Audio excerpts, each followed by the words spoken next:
Such a good outro. Hello, everyone. Welcome back to Live from the Apocalypse. This is the channel where we stream tabletop role-playing games for charitable funds and mutual aid causes. My name is Will. We are playing Nephilim today, which is sort of our gritty near-future science fiction adventure where our cast is they play a down-and-out crew of scrappers just trying to make it in a universe decimated by late-stage capitalism. So completely unrelated to the present day. When last we left off, our group was in the middle of a fairly populous settlement on the planet Mars, getting ready to pull off a heist for some much-needed medical equipment to aid the communities of Independence Mars.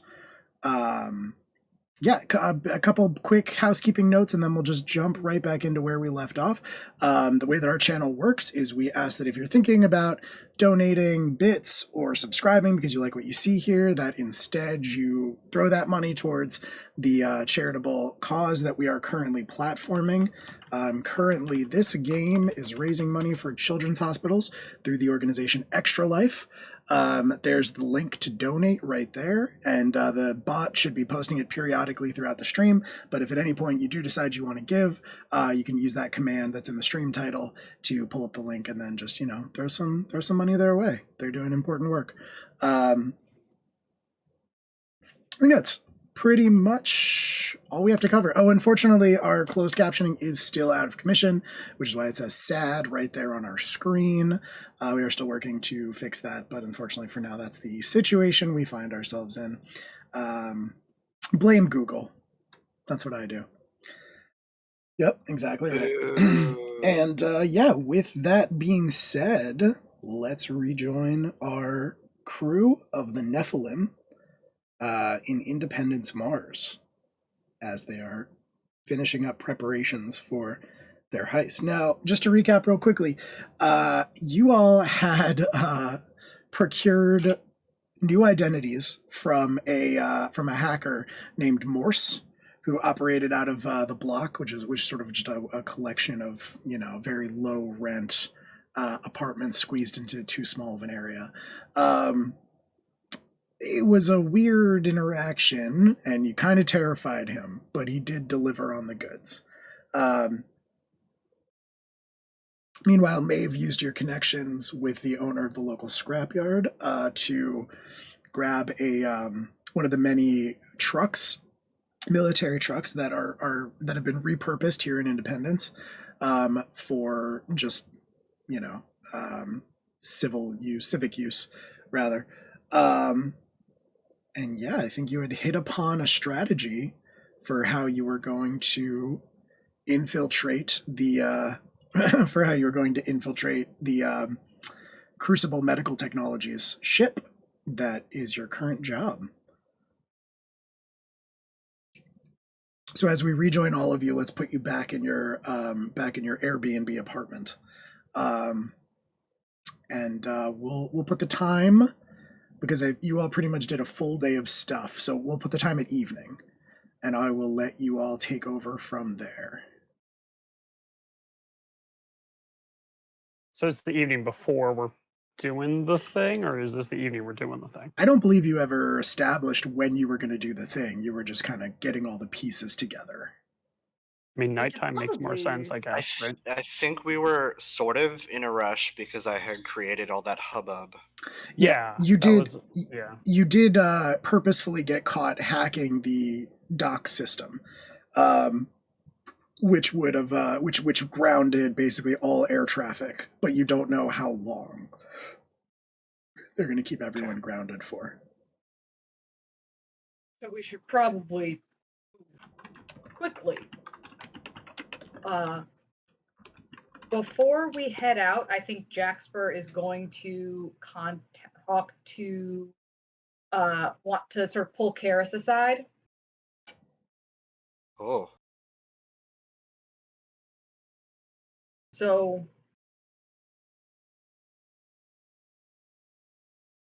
Buddy. I'm putting together a packet for you with information about me that only you should be able to access. If I don't make it off that ship, it'll send to you. But I know you, for whatever reason, don't like to accept the downloads I send you, but this one could be important. So, just letting you know. Hopefully, it doesn't get to that point. I really freaking hope so, man. I really, really hope so.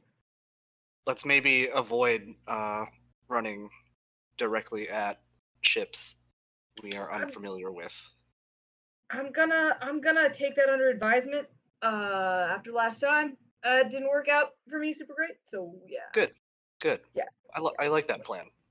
I'm gonna learn. I'm trying this new thing called learning from my mistakes. I think it's gonna go really well.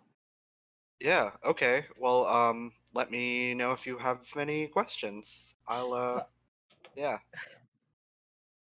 You don't make mistakes. That's sure. Yeah. That. Truer words have And never been spoken. I give Jax like a like bro fists to the shoulder, just like a little punch. Mm-hmm. Yep. Jaxper will give thumbs up and go to wherever it is that Jaxper needs to be. Probably messing with his grenades. Right, you will definitely need your grenades for this, as previously discussed as part of the plan. I think it was how many more specifically of those discussed do you that have? I shouldn't. I have. How many grenades do I have? Well, Oh, I have 2 more grenades. I have 2 more grenades. Except that you have definitely been back to your stash since you used that one grenade. I definitely have 3 grenades. You have 3 grenades, unfortunately. I will not be bringing my grenades, I promise. I promised Maeve I would not bring grenades. Well, now you're going to need them. Damn it. Fine.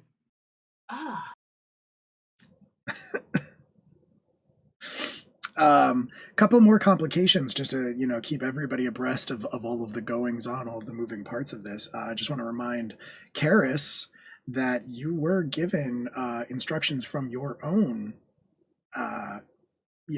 commander, sort of, to procure the data for them. It was more specifically to procure the data on Project Caduceus. So you've got that going on. You also had an encounter with a large Russian man that ended about as well as could be expected. But you definitely fought a little. Just a little bit. Just a little. And then he basically suggested, let's walk away and pretend this never happened. And you took that deal. And so as long as you both hold up your parts of that bargain, you're golden. Gee, I wonder if we're going to run into him again. You didn't exist until last session, so who can say? That was the result of one of Karis's infamous non-mistakes. Oh yes. I did procure these, and I just kind of pull a movie-style quick change, and I'm wearing one of the jumpsuits. Right, you unzip your jumpsuit to reveal a different jumpsuit underneath. Yes. Here, guys, put these on. So yeah, you all have the sort of very dishwater gray coveralls that are usually worn by, or that you've noticed are worn by the dock working staff of Independence.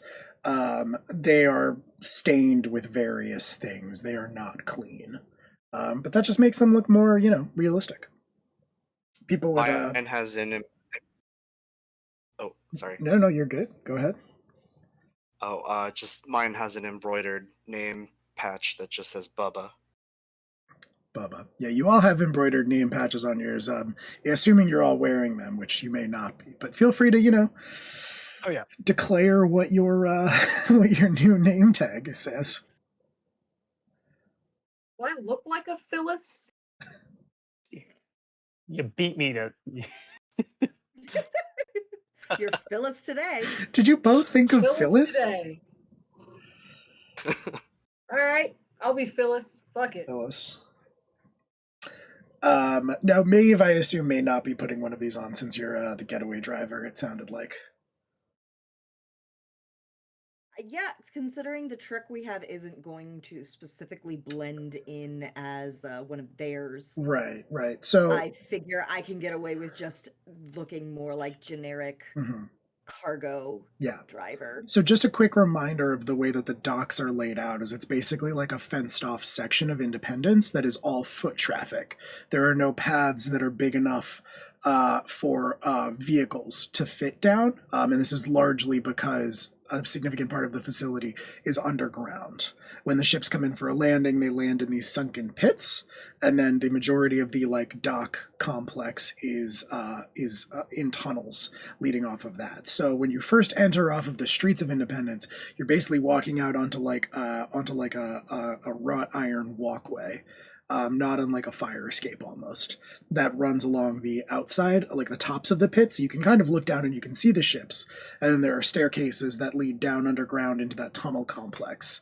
So you're not going to be able to get the truck into the actual dockyards themselves. You will have to... How do they handle shipping then? So how do they handle getting containers out? With carts. They unload cargo onto basically much smaller mobile platforms that they can navigate throughout the tunnel system. Are those pretty freely available? Because that sounds like something we would have had to have arranged. Yes, they are pretty freely available. This is not like a top tier facility or anything like that. They are kind of just laying around for whoever wants to use them. So you mean like Home Depot style carts, like literal runnel carts? In practice, yes, but in scale, larger and capable of holding more stuff. Okay. So if we can, is any of us forklift certified? Any of us forklift certified? I mean, Ellis might be actually. Yeah, it feels like an Ellis that thing. does make sense for Ellis. Yeah.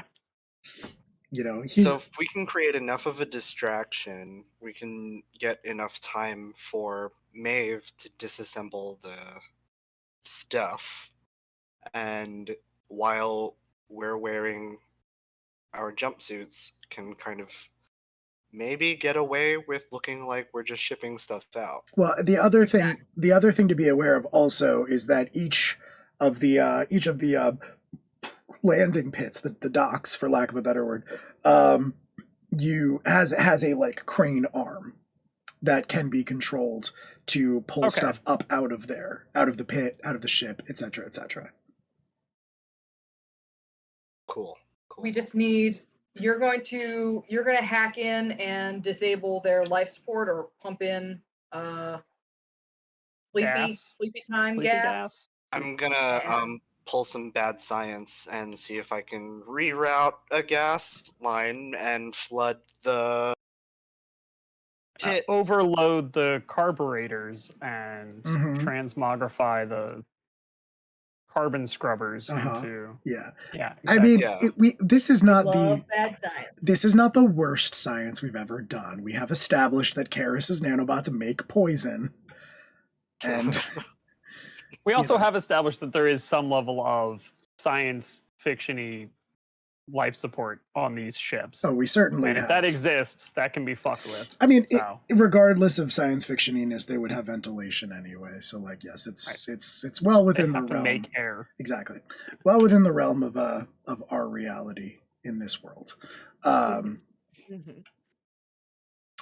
yeah, I mean, and this was a boarding tactic from Maeve's parents. I will also point out the former pirates.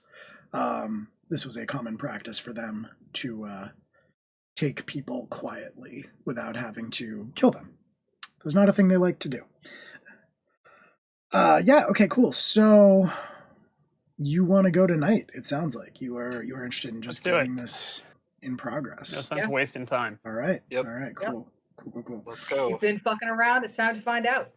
Elvis and Phyllis. Elvis and Phyllis. Oh no, that was me saying that like Ellis has a CDL, but it's definitely not to Ellis Maldonado. It's definitely for Elvis Manillo. He has somebody else's forklift certification. Exactly. Right. Now he's trained to use one, but he doesn't have his CDL. Yeah. I mean, you don't obviously that's what the name tag on your jumpsuit says. You don't know if it's the same Elvis, but it could be I don't know, it could be the same guy. Elvis is Manila. Common name. Yeah. Elvis, Phyllis, and Bubba. We are the most Hamden crew. My God. You're not wrong. Oh yeah. Space Hamden. We're here to work. Stop asking fucking questions. Shout out to our specific neighborhood. Okay, cool. So yes, you are so you have the big ex-military, the big decommissioned truck that used to be like a military convoy.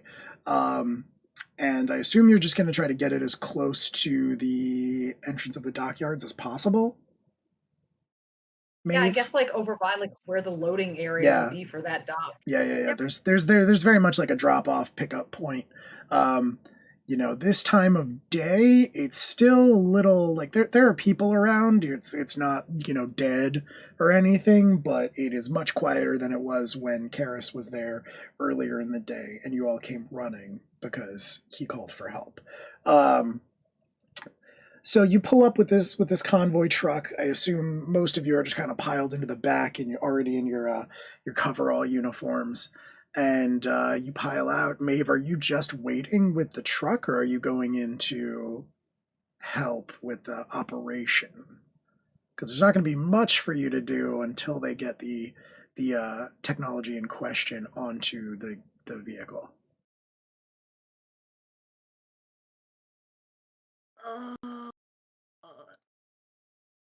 I can't decide if I'll fuck things up more if I stay here or go with them. I mean, who can say, Who could say? It all comes down to the dice.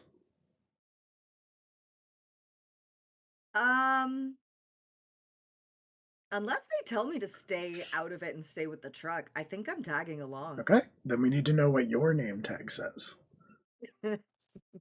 Oh no. I don't think any of us would keep her from coming because it doesn't make sense to have all four of us here. I guess the only idea was someone should stay with the truck potentially to play getaway driver, but if we're not doing that, we're not doing that. Yeah, I mean, and we'll say I don't think anyone's going to be. Right. We'll say that there's like a delivery lane that you can kind of just like leave the truck in temporarily. Yeah. Slap the emergency flashers on. Exactly.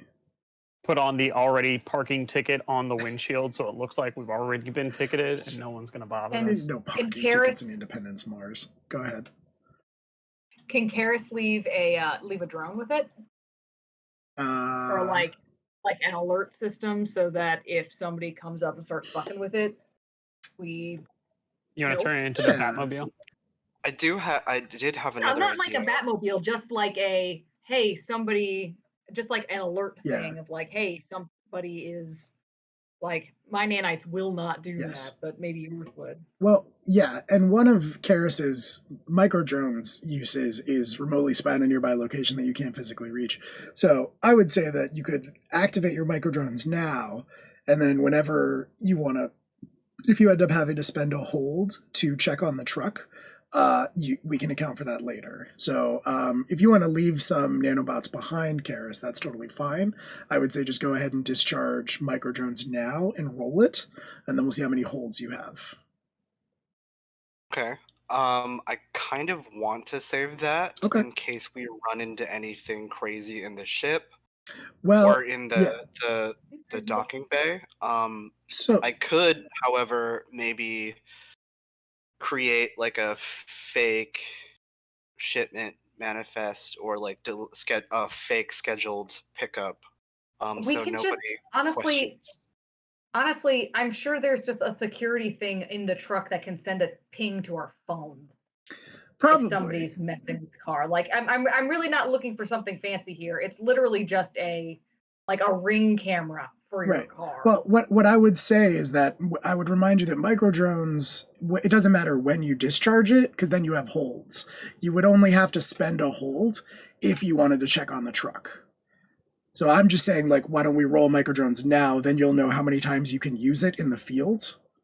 Okay. And then if you want to use one of those to check on the truck, you can later on. You don't have to do it now.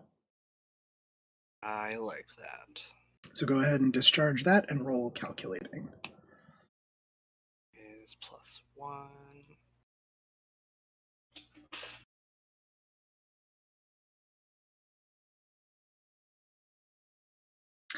Damn. All right. Yeah, you get 3 holds. So you can spend those however you want during this operation. The move is discharged until you get a little time to literally gather yourself. Cool. All right. So yeah, you are able to just sort of like abandon the truck, pile out, leave it in the loading zone, with the flashers on, and you approach the dockyards together. It is like the same. It looks exactly the same as what you saw earlier. A large chain link fence that rises up in front of you with a double like doorway that is locked closed sometimes when the yard is not open. Right now it is open. Both of those doors are wide open, so you're able to just sort of walk into that main sort of catwalk area that runs along the top of each pit with the different numbers overhead that say which number dock, quote unquote, this is, and then the staircase that leads down into the tunnels. This is a great point, Maeve. We do need to know what your jumpsuit says. Thank you for keeping us honest in the chat. I'm going with Joe. Joe, cool. Joe. With an E or no E? Oh, with the E. Okay, cool. Great. Just as generic as possible. Yeah, Joe it is. Yep. So yeah, you should have gone with Emmeline or Loretta or Dixie. I think those were all good names. It's not too late to do Jomeline or Joretta. I think I like Jomeline though. Jomeline is a great name.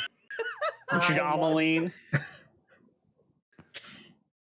All right. Gotta name me Jomeline. Attached to this jumpsuit. The people have I spoken. want to burn it as soon as possible. You don't know that. You might love it.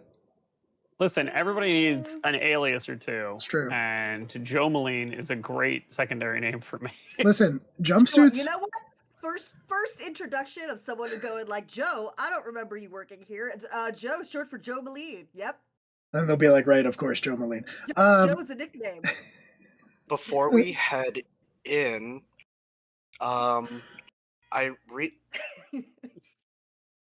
realize I can create toxic gas potentially with my toxins, and I could use that to flood the ship. Would you require me to use more than one charge for that? I don't think so. I think it would depend on how you roll. Okay. Yeah. I think it would depend on how you roll. But I'm down for that. Okay, cool. So yeah, the docks at this time of night are pretty empty. There's a few people milling around. You don't really see a lot of other staff members. Just an occasional one here or there. They don't really pay you all much attention. You walk past a collection of the carts. They are not the platforms, I should say. They are not like currently claimed or anything. They also can't be like stacked. So they take up a lot of room. It is not a great system. The hallways are, especially at this time of night, are just kind of littered. We're gonna try and grab one that doesn't have a wonky wheel. Okay, they all have wonky wheels. It is an impossible task. God damn Yeah. it. Yeah. This world is truly a horror. It's true. What's horrifying is how similar the science fiction future is to our own world. Whoa, hey, we established in no way related. In no way. To our in own no dystopian. Right. It's almost like we were the monsters all along. Yeah. Humans were truly the wobbly cartwheel. You can find the cart with the least wobbly wheel and call that a victory. I'll take them It where I doesn't can get them. actually slow it down, but every like 15 to 20 minutes, it makes a horrifying screeching noise. Yep. That might be worse for our purposes. Yeah. I mean, you're stealing a room, so sneaking is probably not in your future. We still want to do it quiet. Ideally, yes. Okay. Knowing us, probably not though. I mean, it's not my fault that my tool bag is full of guns. Anyway, we'll take our squeaky cart. Those are just specialized tools. They're tools of your trade. Correct. They're percussion instruments, what we call them. Tchaikovsky would agree. Right. You're just Just about like a hammer is a percussion instrument, a gun is a percussion instrument. It applies a tonal force at a distance. It's the meme of Eric Andre shooting Hannibal Buress, but it says, "Why would the squeaky cartwheel do this?" Okay, so you because this is a heist. Obviously, when you walk into the dockyard along that catwalk, it's in slow motion. There's dramatic music kind of playing behind you. You're in a perfect line of 4 people.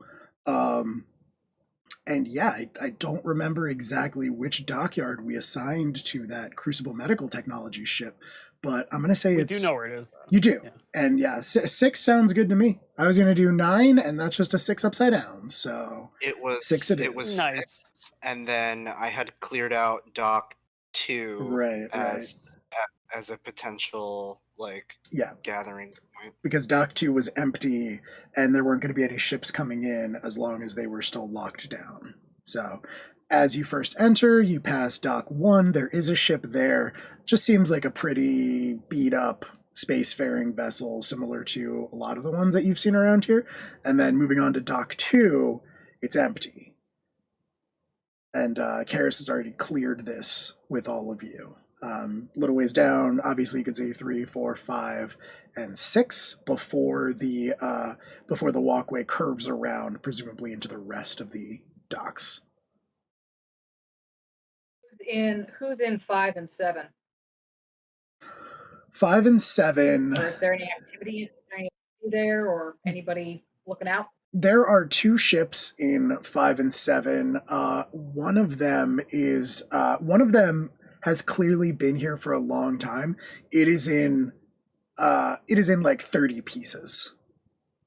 Like the body of it is clearly intact, but whatever work is being done on it is far more extensive than to indicate that it came in recently or will be leaving anytime soon.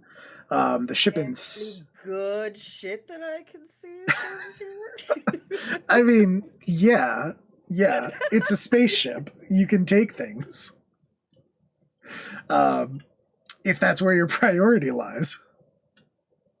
Are we about to not where May's priorities lie? We have a job but we might steal some bits. We might steal some bits off a ship. You can steal some bits, maybe. So that ship I is feel in. If we're gonna steal a ship, it should be like the last thing we do. Mm-hmm. Before we're not gonna steal the whole ship. We're just gonna steal pieces of a ship. Right. Oh, I thought Maeve was like eyeing up a ship to like steal.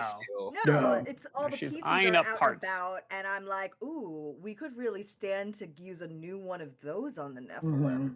Mm-hmm. Yeah. You know that ship over in Dock 6, that one looks like it's got a brand new catalytic converter that we could swipe real quick. I mean, the Crucible Medical Technologies ship almost certainly has a brand new catalytic converter. The more the merrier. Yeah, so the ship in what did we say, 5? 5 is the one that is like disassembled at this point. The ship in 7 is like a nicer, very well cared for, but very plain ship, not dissimilar to your own. Not the same make and model, but similarly just sort of a privately owned spaceship. It doesn't have arms, so you're fairly confident that it is not a scrapper ship. Alrighty. But there doesn't appear to be anybody on board, no activity around there. Yeah, hard to tell. Well, we probably couldn't tell if anyone's on board. Right. Hard to tell if anybody's on board. You're pretty sure 5, nobody's on board. It's not really in like livable conditions. But 7, hard to say. Somebody could absolutely be bunking down in that ship right now. All right. Yep. I'm not going to worry about it too much since that's not the one we have to pass. Right. But still, keep an eye on it. Cool. Well, actually, why don't I do a thing and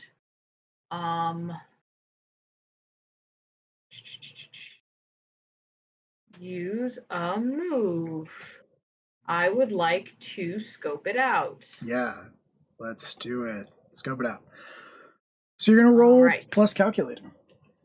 Calculating. All right, that's plus 2.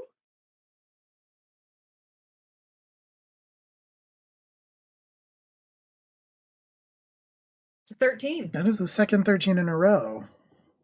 All right. You get 3 questions. Okay. Can I hold some of them? Yes. So the first thing I'm going to be looking at is I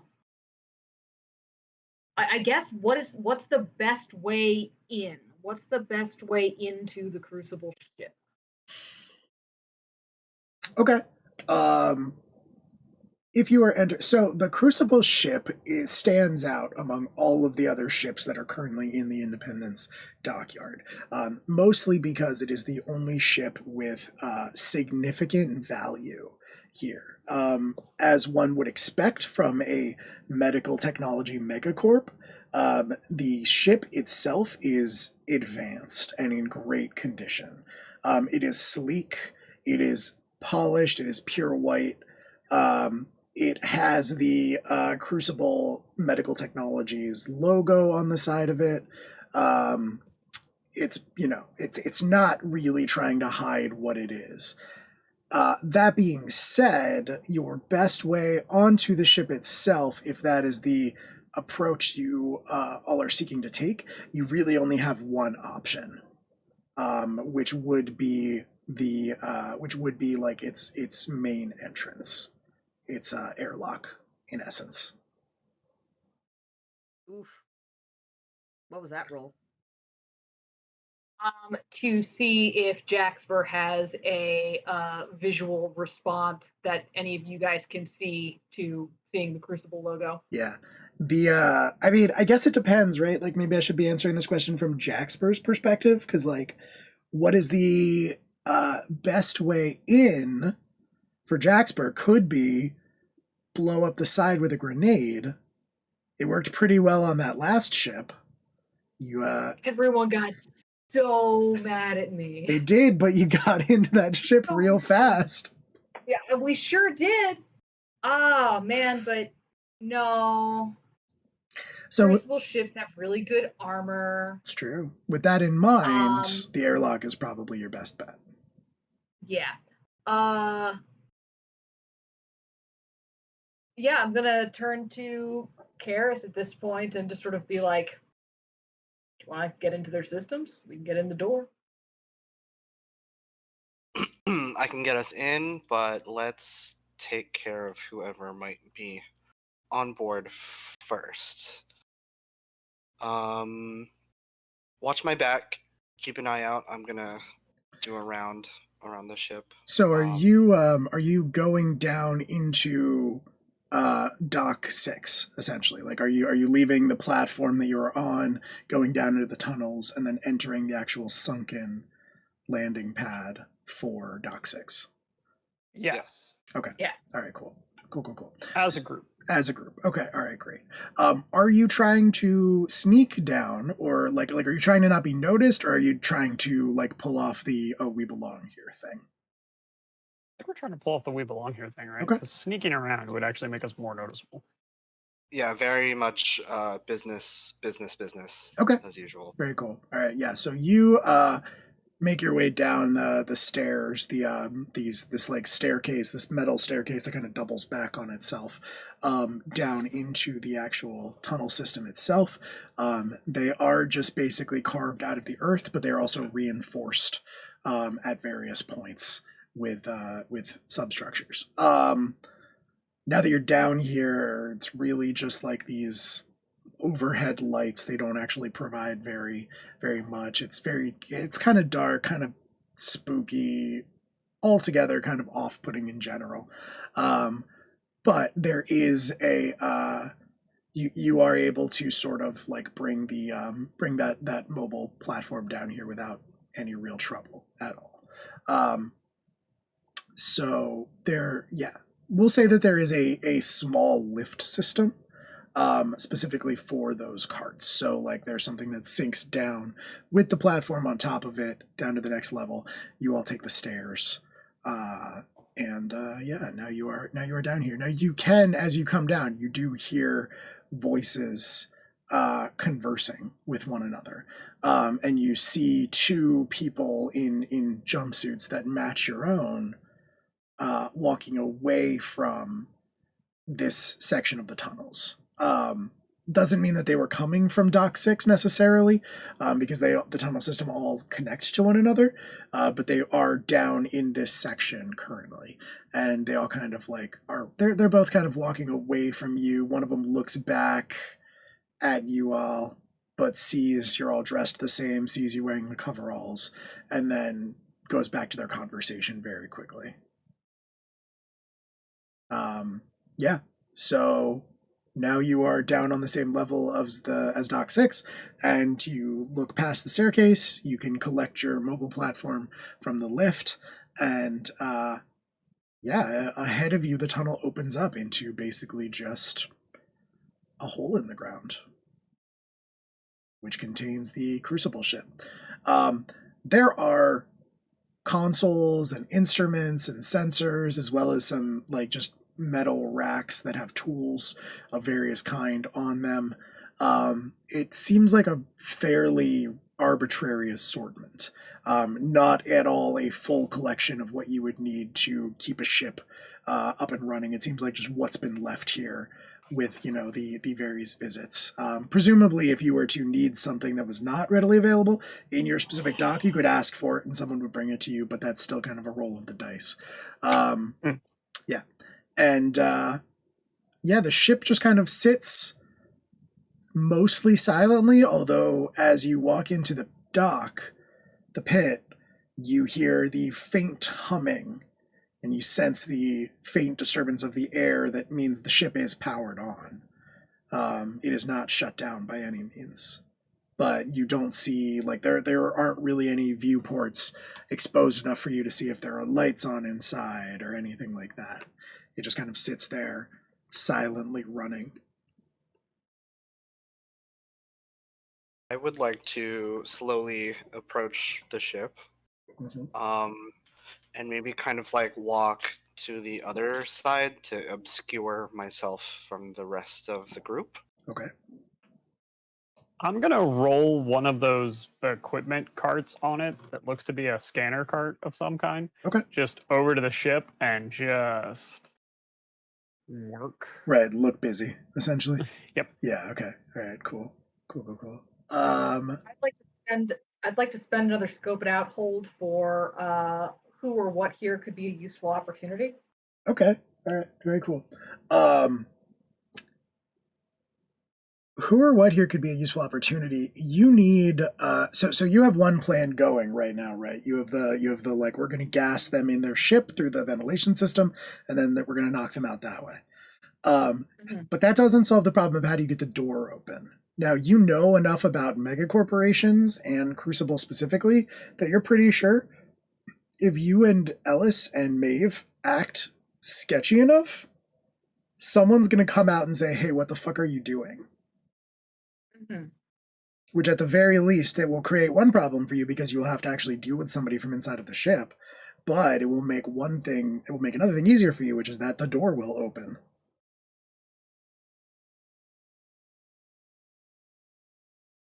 Okay.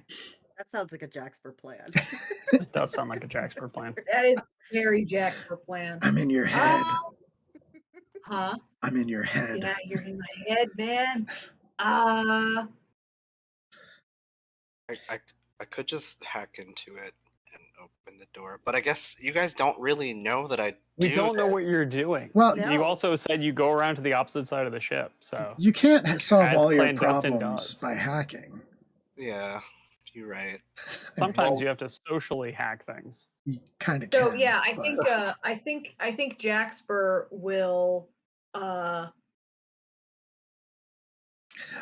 probably like briefly let you guys know what he's about to do, and then just start being sketchy. Okay, I will say this: you know for a fact that if you lay one hand on this physical hull itself, you will set off alarms inside of the ship. All right. So I think I'll let these two know what I'm doing first, but then I will go Wait, ahead. so you like tell Maeve and I? Yeah, I'm like, got to get the door open. We need to get the door Jax, open. I mean, do you know if you're going to get that hand back? I don't know. We don't know what kind of defenses they got on this thing. I mean, you put your hand on it, you might not come away with all 5 of those fingers. I'm just saying. I'm Maybe reasonable. throw a rock. I don't know. I'm just like, are there alternatives? It's a medical company ship. It's a They're not- clandestine interplanetary corporation ship that also makes medical gear. There could be a viral coating on the outside of the ship. Technically, And then- it would be illegal for them to have weapons on the ship.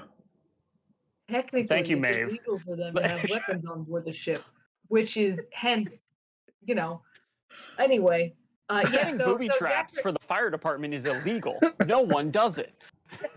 But Jasper's is going to but what Jasper's going to do is he's going to act like he's also busy and like doing stuff around the docks, but is going to kind of walk up and like touch the hull of the ship, but not in like a, but in kind of like a this is a really fucking cool ship, man, kind of way, not In a tender, appreciative way. Tender, appreciative way.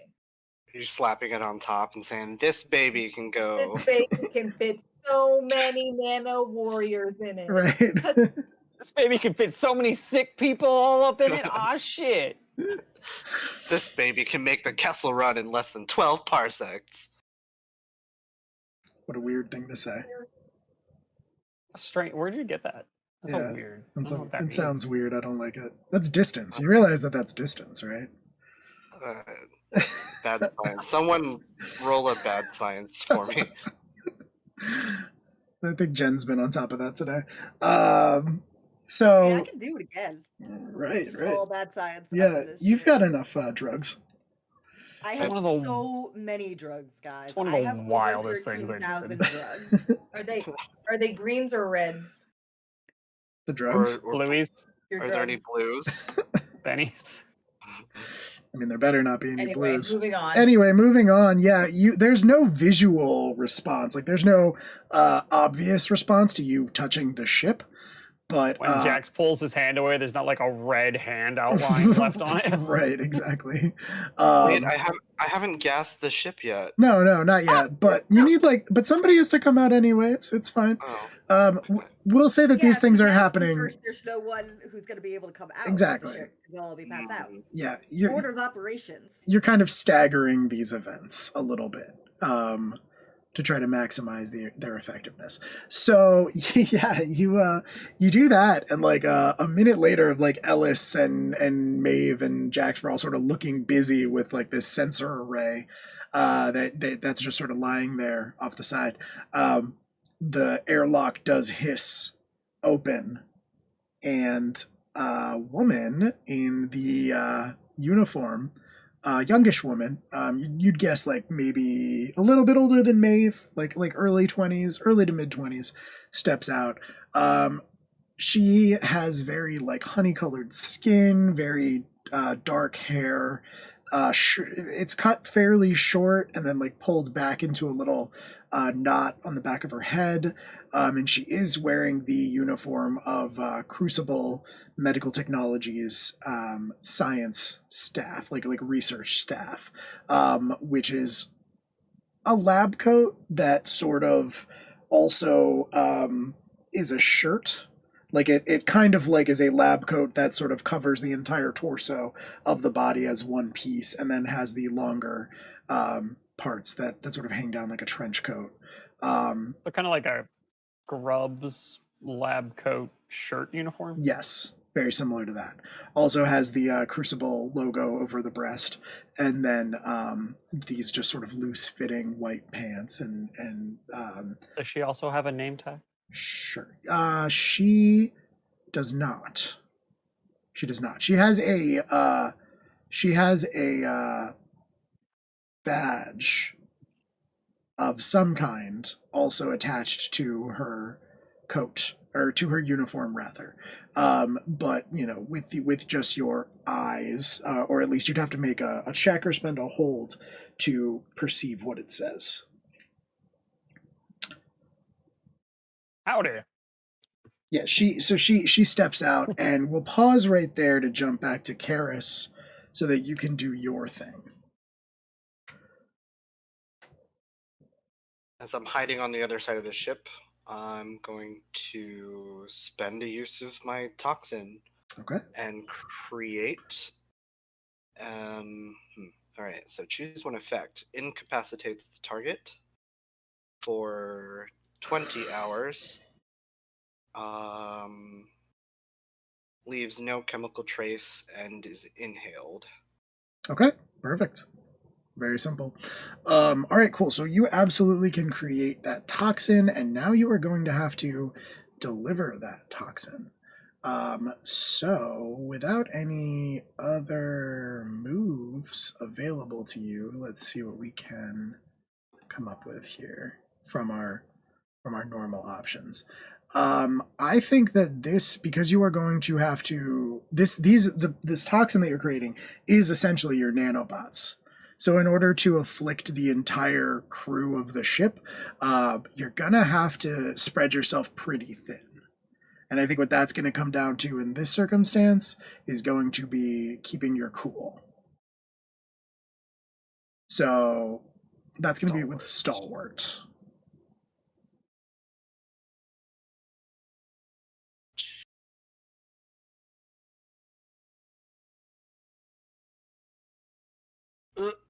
7. That's not a fail. Oh, yeah, you succeed, but you have to choose one. You can have disadvantage going forward, you can suffer a stress, or give up something, leave something behind, or take something with you. And I will tell you what that something is. Something with me? Oh, obviously, yes. I was going to say you should pick that one, but I should have had more faith. Sick. Okay, cool. You don't know what that thing is, but we'll cross that bridge when we come to it.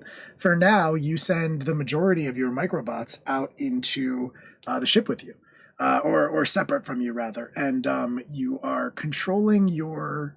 I imagine you're controlling them through your virtual interface. Yeah, so... since that is one of your implants. And they are going throughout the ship. They are doing exactly what it is you asked them to do. They are infecting people. It's hard for you to tell exactly, like, perceiving things through nanobots is pretty tricky and disorienting and generally unpleasant, but they're at least carrying out their instructions. I think I'm spread so thin, this is tiring me out, and as I'm on the other side, like, interacting with my visual interface, my nose is just bleeding. Yes, that makes sense. I like that a lot. Okay. On the other side of the ship, this young lady comes out very politely, very sort of hesitantly, and she says, "Excuse me, Yeah. What are you doing?" Well, you know, we're running the routine. I'm not going to try and fake science this, but again, Alice is not totally unfamiliar to a port. So he's just going to be like, yeah, you know, routine fuel check. like make up some shit with whatever he happens to have in front of him Right. that he probably hasn't even looked at until he looked down and went, oh, it's the sensor console. Yeah, well, you know, we got to run a routine fuel conduit connection check every 16 hours, make sure there's no fuel leakage in the bays, you know, condensate explosion and whatnot. It's a safety thing, you know, Mars OSHA, Marcia. It's, you know, it's they're a real pain in the ass, you know. You don't want to get Marsha all the time. Fucking. You don't want to get on Marsha's bad side. Maeve is both at the same time utterly entertained and horrified Yeah. by what is happening right now. Right. Yeah, she looks similar. She says, all of the system checks were done already, and we were cleared for takeoff. We're just. This is an ongoing check. You know, it's a safety thing. It's protocol. We were cleared. I think you're gonna have to manipulate someone, Ellis, if you wanna keep going with this. Okay. Now, I will say before Ellis rolls this, if anybody wants to help, this is the time to do it. This is gonna be a flat roll. Ellis has a 0 slick. So I can try to help. Do I have slick? I'm actually pretty. I'm the slickest person in this trio. Lean on me. Lean on me. I'm +2 to slick, but I'm on the other side of the ship. Lean on me uses stalwart. Okay. I'm pretty stalwart, so I roll that first, correct? You do, yes.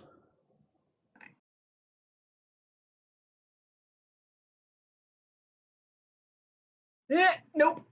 That's a 5. All right. All right, let's see how this goes. While this has been going mixed success. While this was going on, I do think like Maeve was trying to nonchalantly just sort of like walk away, like she's just going to a slightly different part to like work on things, so that it's just like she can't keep track of all of us at the same time anymore. She has to choose who she's looking at, and I assume it's gonna be Ellis with this. It could ongoing. be. Yeah, I think what happens with Jaxper is he like looks up to try to help, sees her uniform and just like kind of locks up, not in a nano bro kind of way, just in a like, oh fuck, I hate this kind of way. Yeah. And isn't able to say anything. So you got a 7 with manipulate. They're not a PC, so they can make a counteroffer to be settled now before they do what you want, or they can ask you to promise something and provide concrete assurance you'll follow through, and they'll do what you want. So she is going to say, I'm sorry, I have to do my due diligence. I'm sure you understand. Can I see the work order? No. Yeah, I guess like I wouldn't have any way to fake anything like that, especially on me. But also I wasn't 100% sure what Jaxper's plan on this was, because if we talk this woman out of this and she goes back in the ship and closes the door, what have we accomplished? That's a great question. So I think while Jaxper's like trying to sort of like help this out, I'm kind of like giving him the eyes like, fucking do something, man. Okay. Like, so I'm gonna like try and make that conversation last as long as possible. So I'm gonna let Della jump in at some point, but basically, well, you know, work orders like these days, you know, they're hard to find. A secondary carbon copy transmit. You know, I'm gonna have to go back to the office and then get you the regular, you know, the written log. We don't keep computer records anymore. You know, and if we were to come back later, that'd just be, you know, it's a whole secondary aspect of like waiting for like, are we stunning Lady, her? we Are don't we have killing a work her? order. That's not how it works on Mars, lady. I have this scene. That's just what Jaxper's like, just not looking at her. So we don't have a work order. That's not how it works. Our work order is our foreman says, "Hey, go do the thing," and we go do the thing. So if paperwork might be filed later, but we have no idea. If he's just like tells us to do a thing that somebody else already did, then that's fucking great, because he's wasting our time and his money. The other, she looks at Jaxper when you talk. And Jaxper, I know you're not like looking at her, you're trying to look busy, but she looks at you and a curious expression crosses her face. Almost like the face of somebody trying to place where they've seen someone before, but just not quite being able to make the connection. She stares at you for a little too long with this confused expression on her face, and then she says, the other crew had a work order. They had paperwork. They showed it to us. I have to... Sound like con artists. You were had. Bold move. Bold move, Cotton. Let's see how it plays out for him.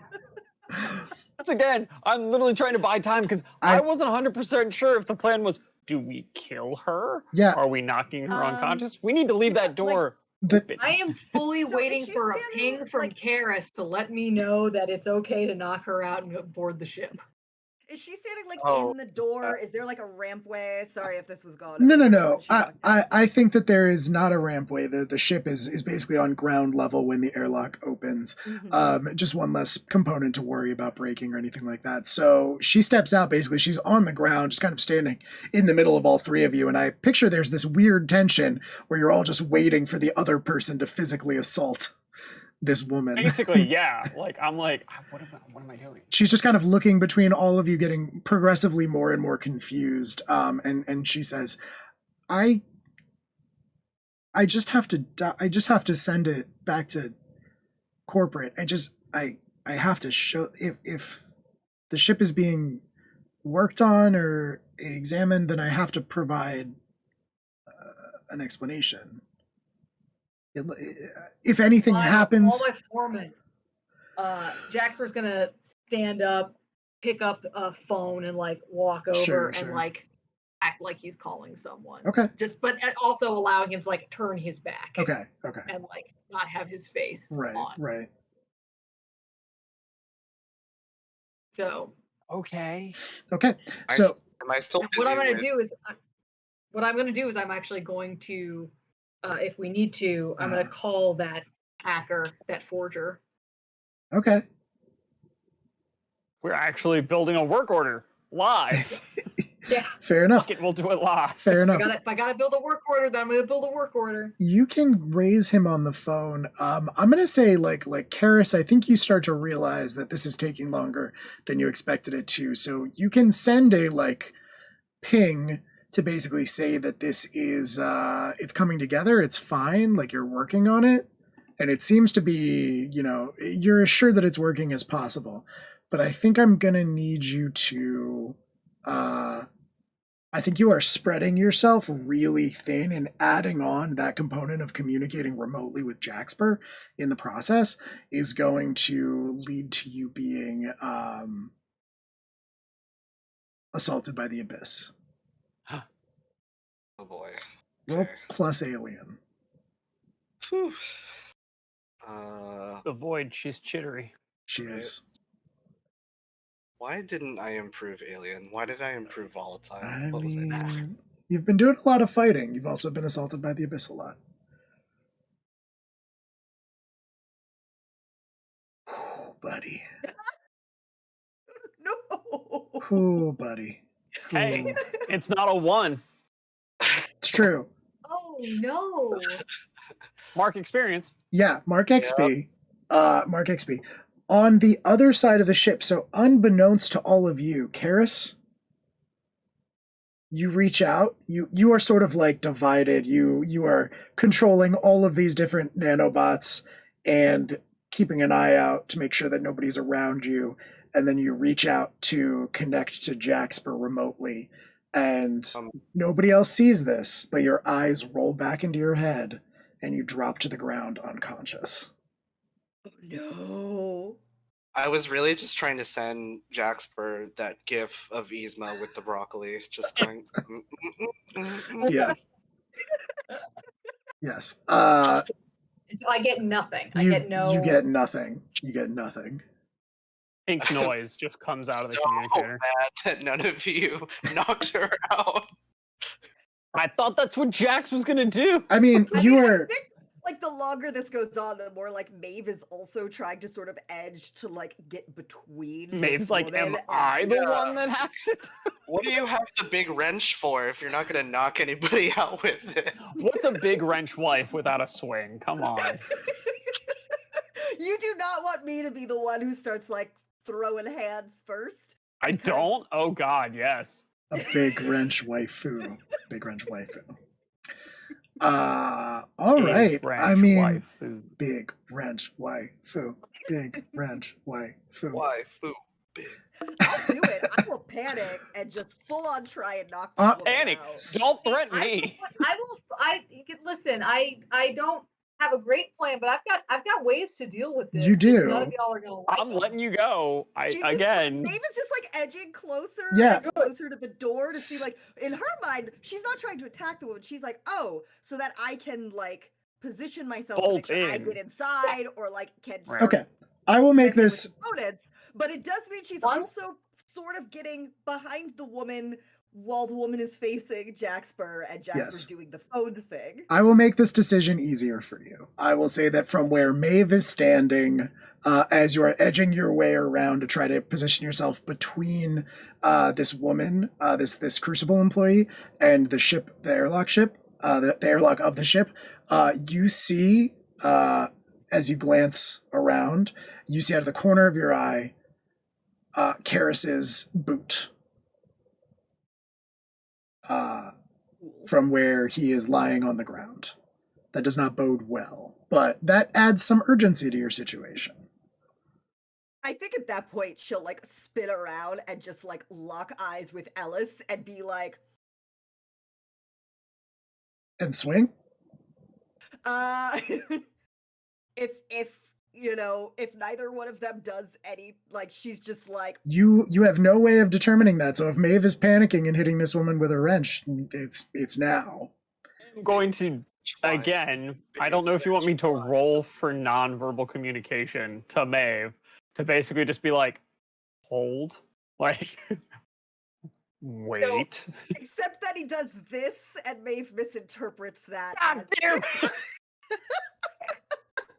Okay. All right, roll firefight. Roll plus volatile. Well, hold on. on. You guys are ready for this to go badly because no, there's so way. I'm always ready for it to go badly. Knock this woman out. I am using a hound move. Okay. Because when he makes the move and then Maeve like lifts the wrench, I'm like, God damn it! So I will use the hound move, quick draw, to when a tense situation breaks down. I go first. Okay. No. I like. Okay, so I looked into this because I was looking at my gear and stuff. The only basic weapon that has stun as an option is the pistol. So my melee weapon, which we determined is a hand hammer, a sledge, has silent, but it doesn't have stun. And I know that that's a very like pulp, like book, novel, comic idea of like you can stun someone with a melee weapon, because in reality you would cause major brain damage and they would die. But I figured I'd ask, like, would we be okay? I don't know what's going on with my lamp. I apologize. You're good. Would it be okay, like, adding stun to that, or do we want to make me go with a gun to say like that I need to try and knock her out with a gun? I mean, my guess based on this system is that stun means something very specific in terms of gear tags. Now let me check this. That's the idea. Yeah. So if you deal the killing blow with this weapon, you may choose to incapacitate your target instead of killing them. You know what? I'm fine with just saying that that is a choice that we can do with any weapon, essentially, because it's not like you have a laser pistol. Well, you have a gun that shoots bullets. I have a gun. And we could also say with like a pistol whip. Yeah, or a non-lethal shot. Which is a melee weapon, right? Yeah, that's using it in skirmish as a melee weapon. Yes. I was going to say, we don't have to extend it to everything, because you're certainly not going to stun somebody with a grenade. True. Yeah, I mean, on a case-by-case basis. But I have a move. We're not really working with, like, energy weapons too often in this scenario, so I would say that, like... I don't have the phaser, whatever. Okay, so I'm gonna attempt to stun her with the hand sledge, is the idea. is that like as Maeve goes to move, I'm just like, just like spin out the hammer and just like crack her in the back of the head while she's talking to Jaxper. Sounds good. Okay. Roll firefight. I will do so. I'm gonna laugh so hard if you botch this roll after all that. It's gonna be hilarious because I will. She's not prepared or defending herself. Is this firefight or is this Alpha Strike? Oh, true. This would be Alpha Strike. I think it would be Alpha Strike. How do you feel about it being Alpha Strike? Why would you do that to me, Della? Why would I'm sorry, I didn't know what which one was better. One of the not a calculated man. No, but with firefight, you have to like start ticking harm boxes and things like that. One of the Alpha Strike options is just you disarm or disable them. Yeah. So you only need like a 7 to 9 on Alpha Strike. Yeah, but on Alpha Strike I fail if we use the same roll. Oh. See, if I had remembered Alpha Strike was a thing, I could have done Alpha Strike because I am awesome at calculating. Well, why don't we go with Volatile, and if that's not enough to take her out, then Maeve can Alpha Strike because Ellis is being so obvious about it. Well, so there's a secondary addition to this. So on Quick Draw, not only do I go first, but I name a Quick Draw crew member besides myself. It's going to be Maeve. Notice that. And they have advantage going forward. Sick. So if you are the next person to act, you will get to do your thing.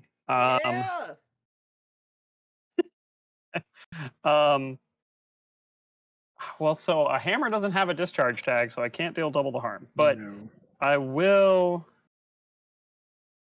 Oh man, this is a tough call. I'm gonna say, so I choose one. I am going to, so it's not really halting in advance, but I'm gonna try and also get between her and the ship. Okay. So like, I'm going to cut off her escape rather than halt in advance, if that makes some sense. That sounds good. Okay, and then I deal 2 harm. All right, you deal silently. You deal silent 2 harm to her. Yes, in a stunning manner. She cannot return harm to you, even though with firefight you normally exchange harm. But she does look. I would say that the harm that she deals is thus: she is facing Jaxper as you do this, and Ellis clocks her in the back of the head with his hammer, and her eyes. She gets that like 1,000-yard stare of somebody who's just been hit in the head. She doesn't go down right away. She stumbles a little bit. Brings one hand back up to the back of her head where, comes away with blood. She looks at you, Jaxper, with that same confused expression on her face. And then realization sort of dawns and she says, 15? And then Maeve, you are up. Cool. Then I guess I'm going to try and do Alpha Strike and I have advantage? Yes. From, which means I roll 3d6 and I just take the best 2, correct? Yes.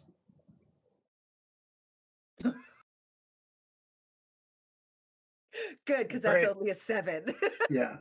Still enough, though. You get to, with Alpha Strike, you get to choose one, and I assume you are disabling her. Yes, I would like to disable her. So you just kind of like come in on the back end after she says 15, hit her one more time in the side of the head, I assume, with your giant wrench, and she drops to the ground. Her eyes roll back into her head, hits the ground like a sack of potatoes. And magically isn't dead. Yes, correct. That's sci-fi rules. As soon as she drops, Maeve is going to start moving to make sure she gets in the ship in case like it would close automatically, but 2 say Karis is on the ground. Oh hell! And she's like going like just already in motion to go see if she needs to be like overriding some sort of like auto close feature. Okay, all right. Yeah. Or alarm feature. Bunch of things happening at once. What is Jaxper? Where's Jaxper at right now? How's he doing? Jaxper, when she says 15, he like freezes. I think all of his nanites are just going fucking nuts at this point. And what does her badge say? You are able to bend down and look at it now that she is unconscious on the ground. And it says Amia Lowry. Mia Lowry. You don't recognize... Sorry, go ahead.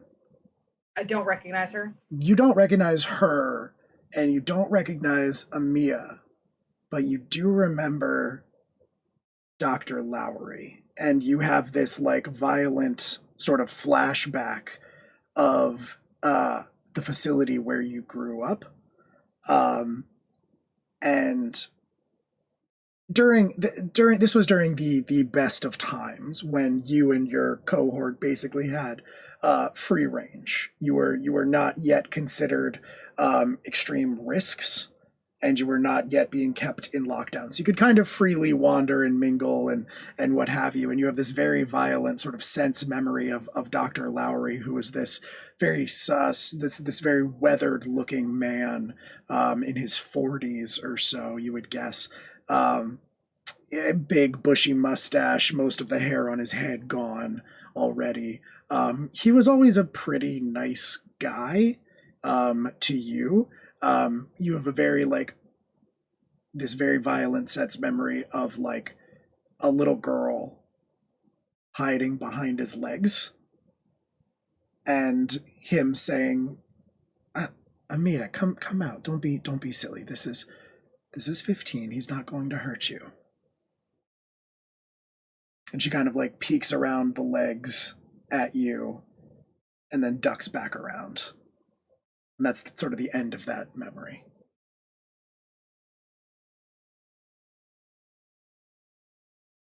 You know, this feels like an Abyss roll. Yeah, that's fair. That makes a lot of sense. Roll plus alien. I hate it. I hate this so much. Yeah, I bet. There's so much abyssal. What's my alien? Or are you -1 too? Nope, I'm a 0. It's a 7. With a 7, it leaves its mark, and you can choose 2. It stares into you, and I ask you one question from the abyss stares back. You freeze up, and you have to keep your cool at disadvantage to shake it off, or you are scarred by the experience figuratively or literally, and you can write a hook about it.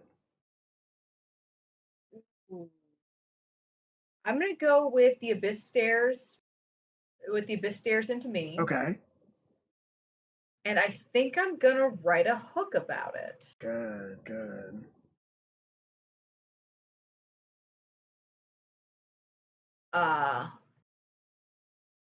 Yeah. Okay, well, it seems only appropriate, being reminded of where you come from and what you have done, that the question the Abyss asks of you is, for what does your character crave forgiveness, and from whom?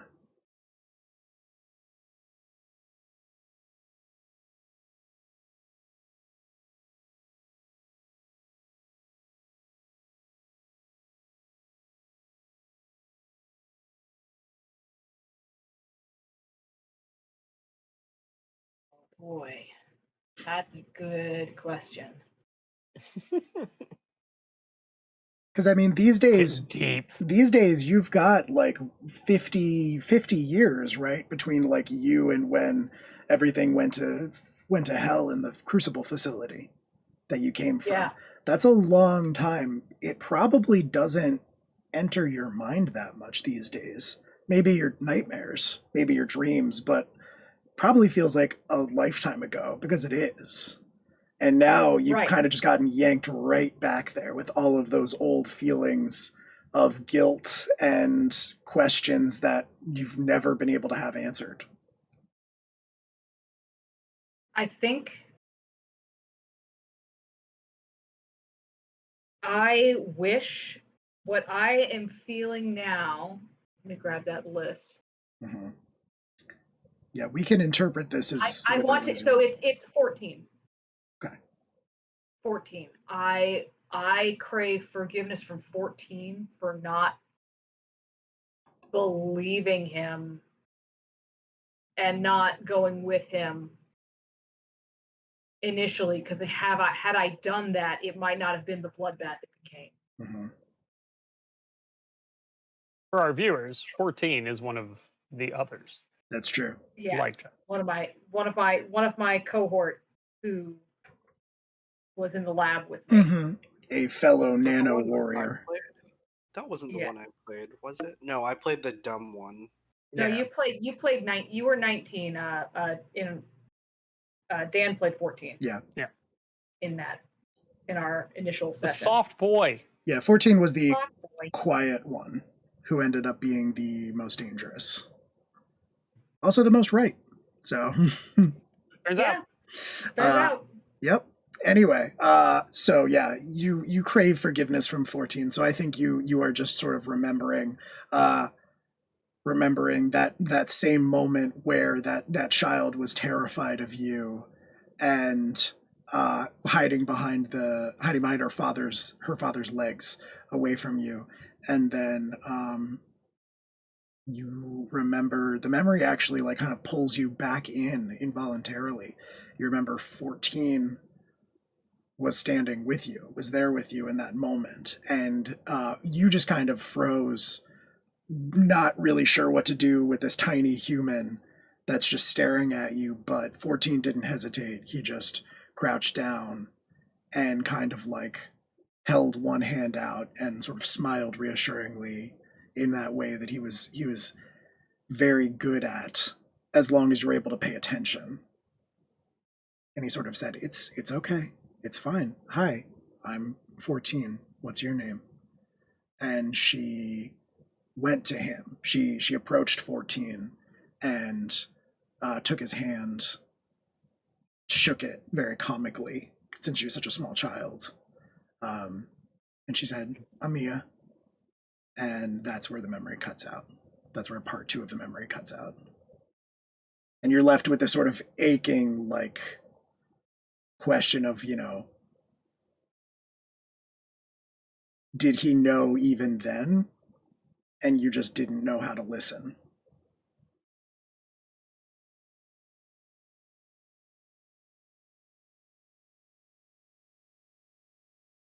Okay.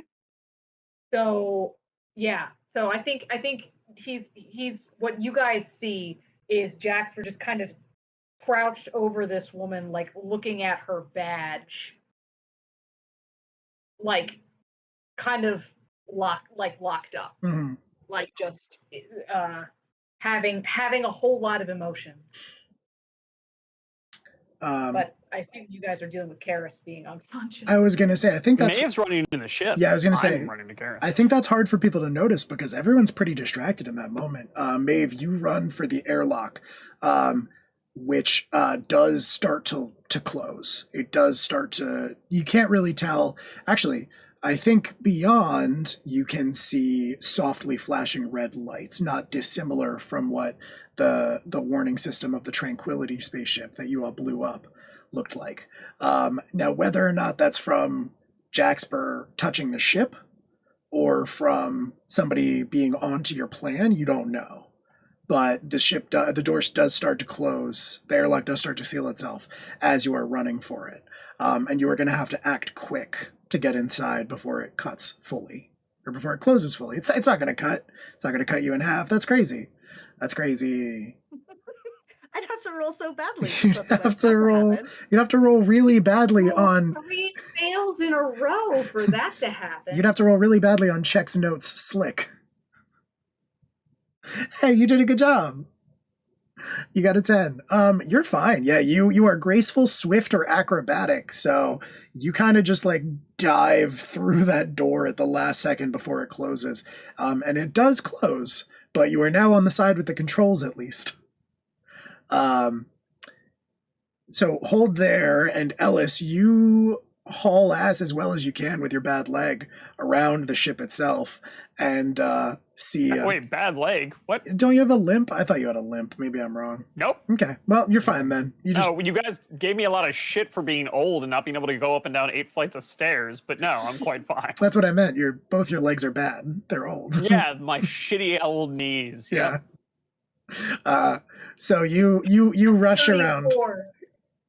Alice is like in his 40s, I think. Oh, you're 34 with bad knees. Yeah. I didn't realize Della was being autobiographical. Sorry. I'm also 34. Y'all are old as fuck. Yeah. Wait, how old is Ellis supposed to be? I think he's late 30s. I think we decided Okay. like 38. In my mind, he was like in his 50s. I thought 40s. He's not quite that old. Right. I had always imagined he was like in his 50s. I was imagining like Joel from Last of Us. Oh, okay. No, he's not quite that old. I thought 40s.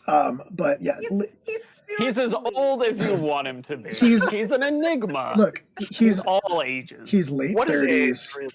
He's late 30s, but time has really taken a toll on him. He's had a hard life. He's had a hard life. Some hard living. Hard 30s. Hard 30s. He's had a hard 2 decades. No sunblock whatsoever. So you rush around the ship on your decent legs, and you see Karis lying there. You see Karis lying there on the ground, eyes open but rolled back into his head, and just the nosebleed, the blood from the nosebleed drying on his face. Oh fuck! Literal reaction. Oh fuck! I'm gonna. Having absolutely no medical training and no capacity to heal this man, Ellis is going to, as most people do when panicked in a situation like this, immediately begin to move the victim. I'm gonna scoop down and just grab a hold of him and rush over to the door where Maeve has gone inside. Okay. Basically going, what the fuck is happening to this man? Yeah, just carrying him like a sack of potatoes as best I can. So, go ahead, Del. At that point, I'm probably coming to and realizing that I'm rushing back around the corner. Fuck! Oh shit! Fuck! Yeah, I'm going to come back and try to help wake him up. Okay. If I can. Okay. I think that makes sense. And the ship is sealed, but Maeve is on the other side. So Maeve, are you working the controls? Yeah. Okay. So she's immediately trying to get in order to override the door closed. Yeah, I think from inside you don't even have to roll for this. You can do a manual override of the airlock now that you're on this side of the door. It's not hard. And the door hisses back open. And you see Ellis laying an unconscious and bloody Karis down on the ground between him and Jaxper. And they're both panicking, which is the worst thing that could be happening in this situation. You know, as the only person with any medical training in the crew. Mm-hmm. Mm-hmm. Panicked, alarmed, and stupid. Yeah. The 3 things you want when dealing with a head injury. Jaxper's like bending down and getting ready to do chest compressions. Alice is about ready to like slap him and wake him up. Let's be real. I would do stupid shit with nanites way before I started doing chest compressions. But your nanites are internal. They only heal you. I know. Maeve is going to just shout out, being like, "What are you two doing? Someone I don't know what the in fuck here happened to him. And check for people, and I'll deal with him." All right. Ellis charges in through the door. So actually, Jaxper's gonna like stop you and be like, let me go. I'll go first. Fuck. All right. Stop, okay. Ellis. Yeah. Okay. All right. I'm actually gonna. You had kind of like decided that I would like put the body. I'm actually gonna like move. Just inside the door. Yeah. Okay. And let the door close, cool. So that at the very least, if someone were to walk by the dock, like you wouldn't see. Whoa! Wait. I know. I'm gonna move both of them inside the door. Okay. I'm gonna grab. I'm gonna grab Karis and Dr. Lowry. Dr. Lowry. Yes. And move them both inside for Maeve to make sure that neither of them die. Okay. Very cool. So this is great. This is absolutely going to help with the, trying to make sure that he wakes up without brain damage. Yeah. Move him as many times as you can. You want to jiggle the head.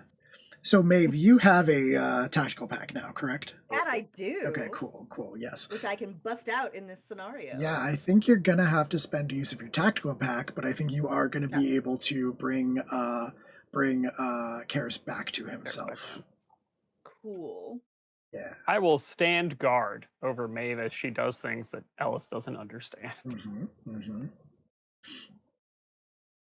Yeah, you are healing the I'm knocked out harm on an ally, even though I didn't actually make Karis mark that down. Same thing. Okay. Cool. Okay. Because normally I have the move that allows me to treat I'm hurt bad. Okay. Yeah. So he has that. I don't knocked out. It looks like it could just be I do first aid, and then if he's also hurt bad, I could use the tactical pack to do that. Okay. You think how the mechanics work? First aid is a move for you. It's a general. Oh, I see. Move, I thought. Field surgeon. No, first aid is not a move. Generally speaking, you just spend a use of the tactical pack to heal I'm knocked out. In your case, because you have field surgeon, you can also spend a use to treat I'm hurt bad, which normally is harder to treat. So yeah, you can do that and bring Karis back around. You spend one use from your tactical pack, and Karis, you start to come back to yourself. And as you do so, you realize that part of the reason why you are regaining your consciousness is because your nanobots have returned to you, having completed the assignment they were given right before you went unconscious. I have zero idea how I am going to explain this away. Yeah, you have. Is that visible to us, by the way? I don't think. We see like a swarm of blue lightning no, bugs. I don't think so. According to my playbook, they are like small, like roaches, roach-sized. Yeah, I think we're reskinning this move because it wouldn't really make sense for you to have micro drones and nanobots. So I think it just makes more sense to say it's all nanobots, and I don't think it is visible unless you want it to be. Like you can group them closely, like you can group them in tightly enough together that it becomes visible. But I assume if they are like operating independently, their natural reaction is to like spread out and be as efficient in their movement as possible. I also say that it's like partially visible. Like if you want to play it that way, Tayo, that like Maeve and I can tell that something is different in the area because it's like dusty inside a spaceship or something, or like I don't know. Yeah, that makes sense. I'm kind of into that. Okay. Yeah. Like an air disturbance almost, like that sort of mirage effect kind of thing. Yeah. Kind of like Shino. Yeah. Yeah. Yeah. Yeah. Okay, cool. So yeah, you regain consciousness, Karis, inside of the ship itself. You have no idea how you got here. The last thing you remember doing was just having a splitting headache and trying to do one more thing, and then it all went dark. Ellis, did I eat your cooking again? What the fuck? Why is it always down to the chili? What the hell happened to you, kid? I don't You know. were hacking a ship last I saw. Now you're bleeding out the nose, passed out. Maeve sledgehammered that lady. Sledgehammer? What? Thank you, Maeve. Who's that? That's the lady that came outside to talk to Jax, who we then tricked effectively with a wrench. Her name's Dr. Lowry. Oh, you're back. That's good. Also, who the fuck is Dr. Lowry? He's gonna like point to her. How do you know her name? She's wearing an ID badge, idiot. Okay, point taken. The second step. Is everyone unconscious on the ship? Karis, Jaxper, people who should know these things? They should be. I just. Does anybody have a ibuprofen? Yeah. Jaxper tosses you like a little one of those little like packets. Like the idea that it's like a Go-Gurt. Oh yeah. Yeah, I like Space ibuprofen comes in Jello version. I like it. Rip it and shotgun that shit. I appreciate that my characters are also snack mom, even if they resemble that. Jaxper's purse has everything you might possibly need. Yeah, yep. I'm gonna down a Go-Gurt. And get up off the ground. Okay, guys, we're in the ship. Yeah, can we get this going, please? Yeah. We probably should, considering the managed to set off the alarms one way or another, and any idea that we were going to do this quietly is kind of out the window at this point. So well, it's still relatively quiet. If I can't turn those alarms off, if you guys can get in and do the thing. Maybe we could finish this. Done. Follow. Let's go. All right.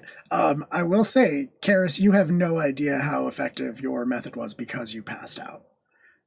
So you don't know what the current state of the crew of the ship is, but you know that your drones, your nanobots, completed the mission parameters that you left them with. So. And we're gonna split up 2 and 2. I think Jax and I are gonna go where we're gonna go, and then Karis and Maeve stick together. Does that make sense? Yeah. Well, plus it would make sense if I'm trying to turn off the alarm. That's a little bit engineering, but also a little bit hacking. So it would make sense that Karis and Maeve would try and. There also might be more help together. you can do there while Jax and I do the heavy lifting. Can we like team up at a console, like 90s hacker movie style? Hell yeah. Arm over arm. Yep. Yeah. On the same Both people keyboard. typing on the same keyboard. Yeah. That's how hacking works. NCIS Mars Edition. Oh, man. It That was sure so hard to watch. is. Look out, Gibbs. They've got a space goth. So this ship is actually like maybe a little bit smaller than Nephilim, your ship, but not by much. There are you can presume that there are probably roughly 2 floors. Unlike your ship, this ship does not appear equipped with cargo hold. This ship is just rooms as far as you can tell. The airlock, the passageway from the airlock that you now find yourselves in is actually fairly narrow. More similar to what you would expect to find in like a modern day aircraft than what spaceships you've been in before.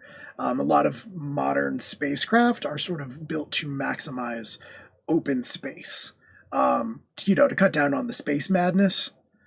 For whatever reason, the spadness, that does not appear to have been a design priority for Crucible Medical Technologies.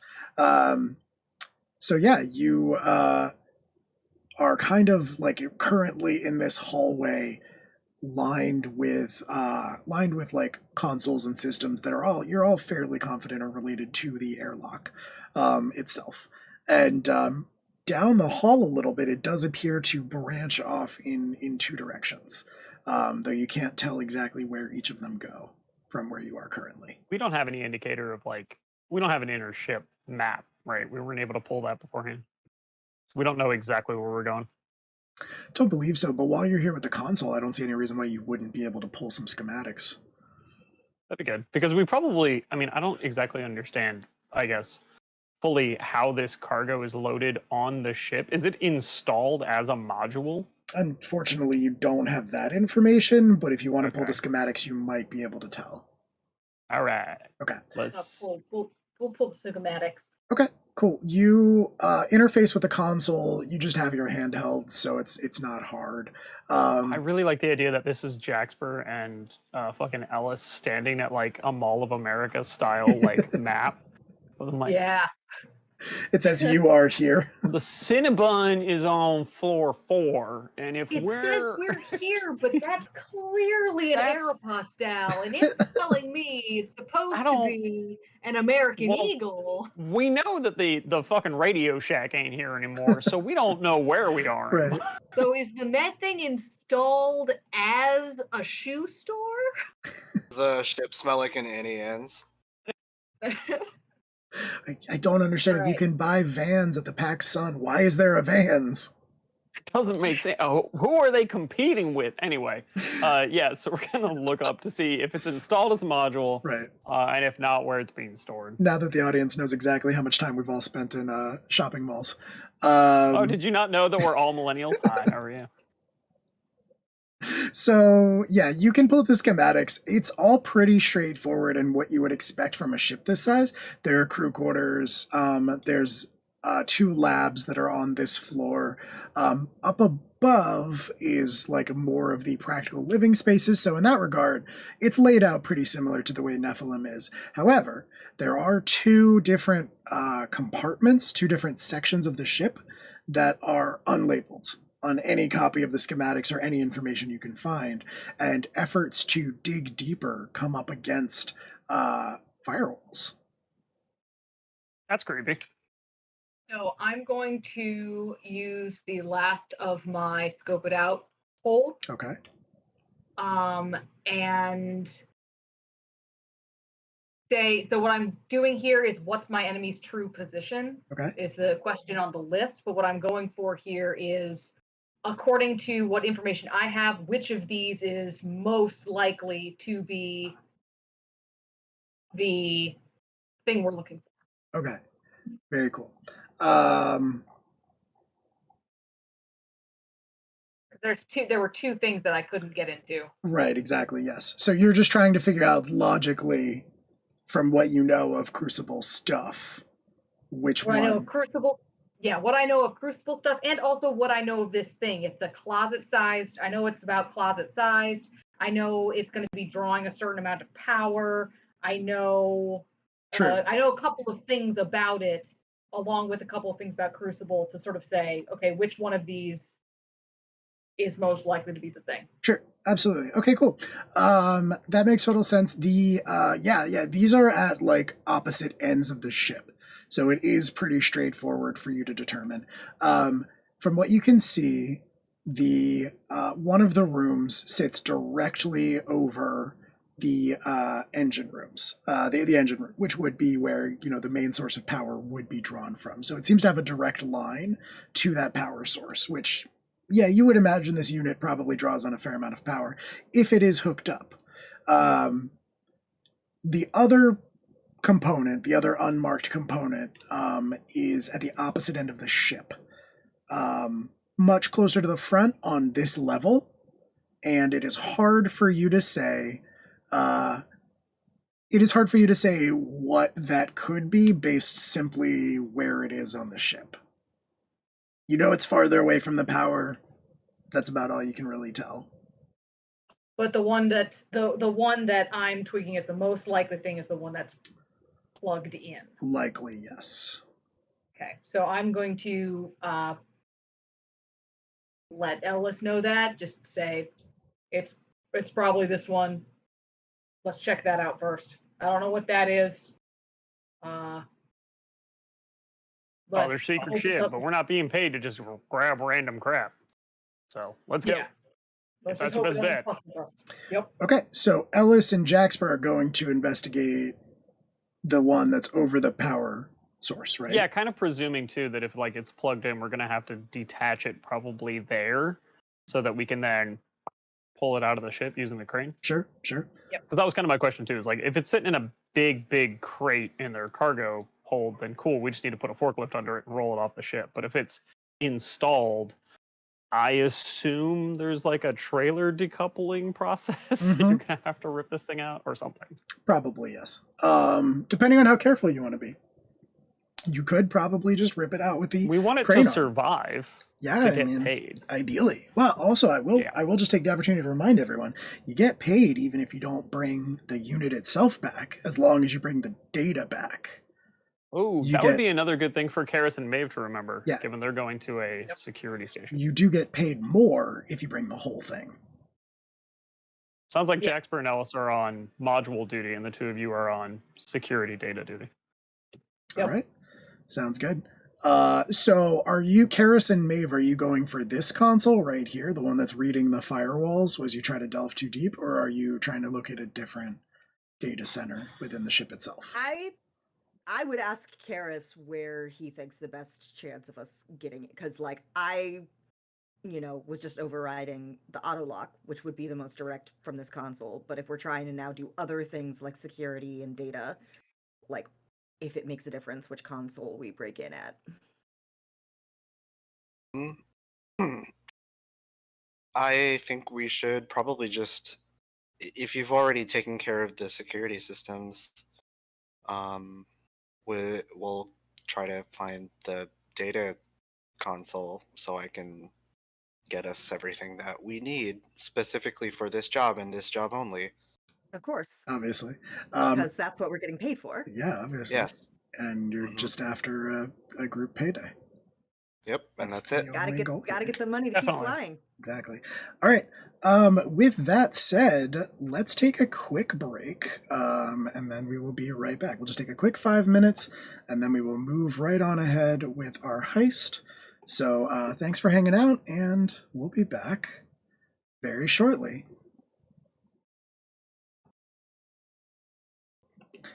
Okay, here we are. Nope, not that. There it is. Yes, we are back. Thanks for sticking with us.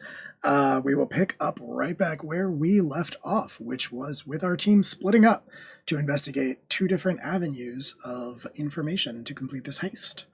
Okay, let's start with Maeve and Karis. So the 2 of you were seeking basically like a direct terminal access, correct? Like the root of the data. Okay, cool. Yeah. For sure. There is definitely a room on this ship, unlike on your ship, where like with that, your ship, pretty much everything routes back to the cockpit.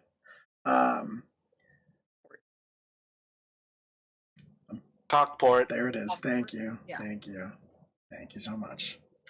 You're welcome. And so pretty much everything links back to that in your ship. But on this ship, there does appear to be sort of a dedicated like server room.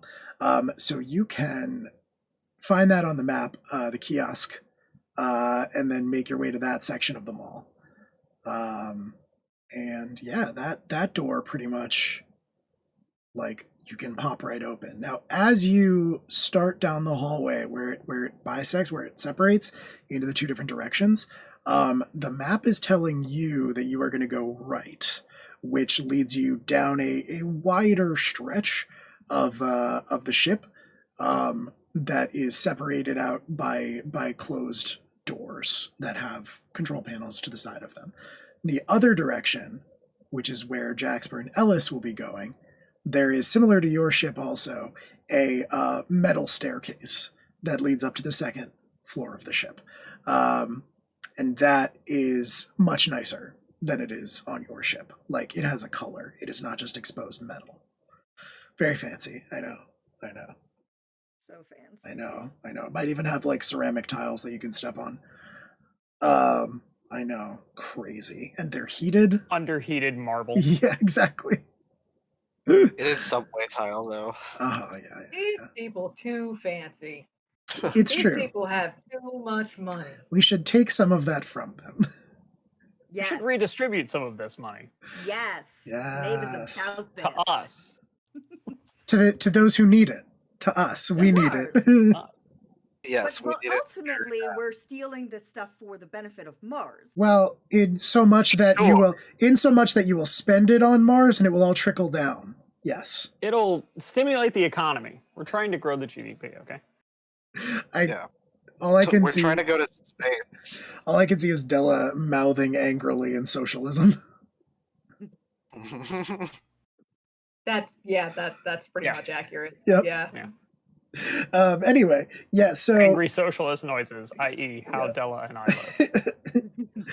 Karis and Maeve, you start off down the side hallway, and you find the door pretty easily. It is marked, and it says data center. So inside of that door, because you can just basically use the controls to pop on in. You see why this has actually a dedicated room on this ship, because it is clearly there is much more at work here than just keeping the lights on. There's much more than like the passive systems that recirculate the air and stuff like that. But most notably, as you step into this room, you almost trip over 2 unconscious forms who appear to have been in the process of trying to get out of this room when they lost consciousness. They are 2 men dressed similarly to how Dr. Lowry was dressed, or is still dressed. The room beyond is just basically filled with terminals and towers of data. I'm gonna do just a cursory check. Oh, sorry. Yeah, I'm gonna do a cursory check to make sure that it looks like they passed out from the heir plan, and didn't show signs of I mean, some other weird disaster. Right. You can't really access their blood work or their vitals at the moment, so you don't see any outward signs of trauma. It seems likely that, either these men both spontaneously had strokes at the same time, or they were knocked unconscious by something. Cool. Yeah. But they're still breathing. Got real sleepy at the same time. Right, exactly, yes. They are still sleeping. The ship is full of narcolepsy. Yes, this must be that mass narcolepsy phenomenon I've heard so much about. Indeed. Yeah, I think I read about that. Catching on spaceships these days. Yeah. Okay, so let's do a hack. Maeve, that's in character. That's what Maeve is saying, basically. The finger guns are Maeve in character. They are now. Yeah. Keep an eye out in the merch store for our new shirt that says "Let's do hack." Do hack. Finger guns. The only type of guns that Maeve wields. Right. The only guns we trust. Big wrench. So Karis, the first thing you notice as you approach the main terminal of this room is that you can't even do anything without a passcode. The first thing that happens as you step in front of it is it demands that you input the code. Can I check the two unconscious people? Yeah. People's bodies. And I would like to search for key cards of any sort, or access badges and stuff like that. Okay. I mean, you find their ID badges, and that will probably you know that some of the rooms in this ship almost certainly will require those to enter them. Not that you couldn't get around without it, but it will make things a little bit easier. You don't find any written version of the code that's being asked for currently, though. Okay. All right. So I guess I'm gonna plug in my handheld, power up my virtual interface, and I will discharge hacking and cracking to see if I can't get in. Okay. All right, you are discharging that. Let me pull that up here. Roll plus slick.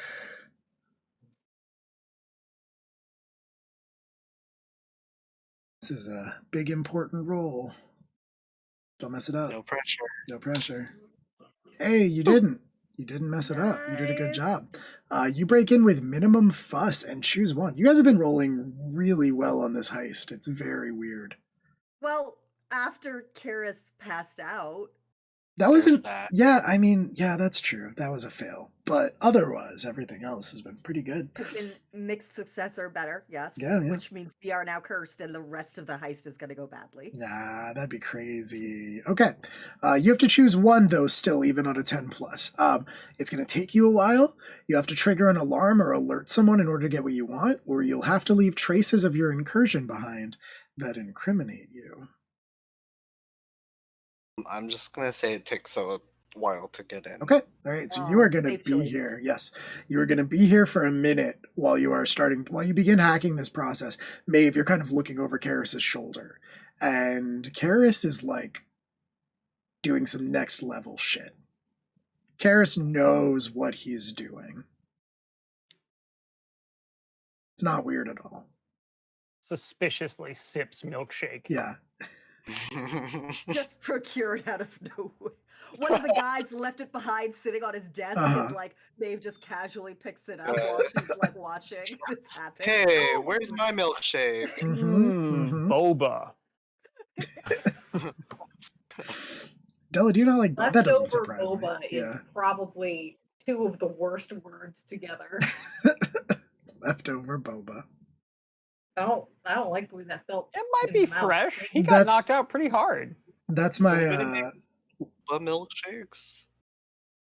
Seems counterproductive a little bit. What milkshakes? Boba milkshakes.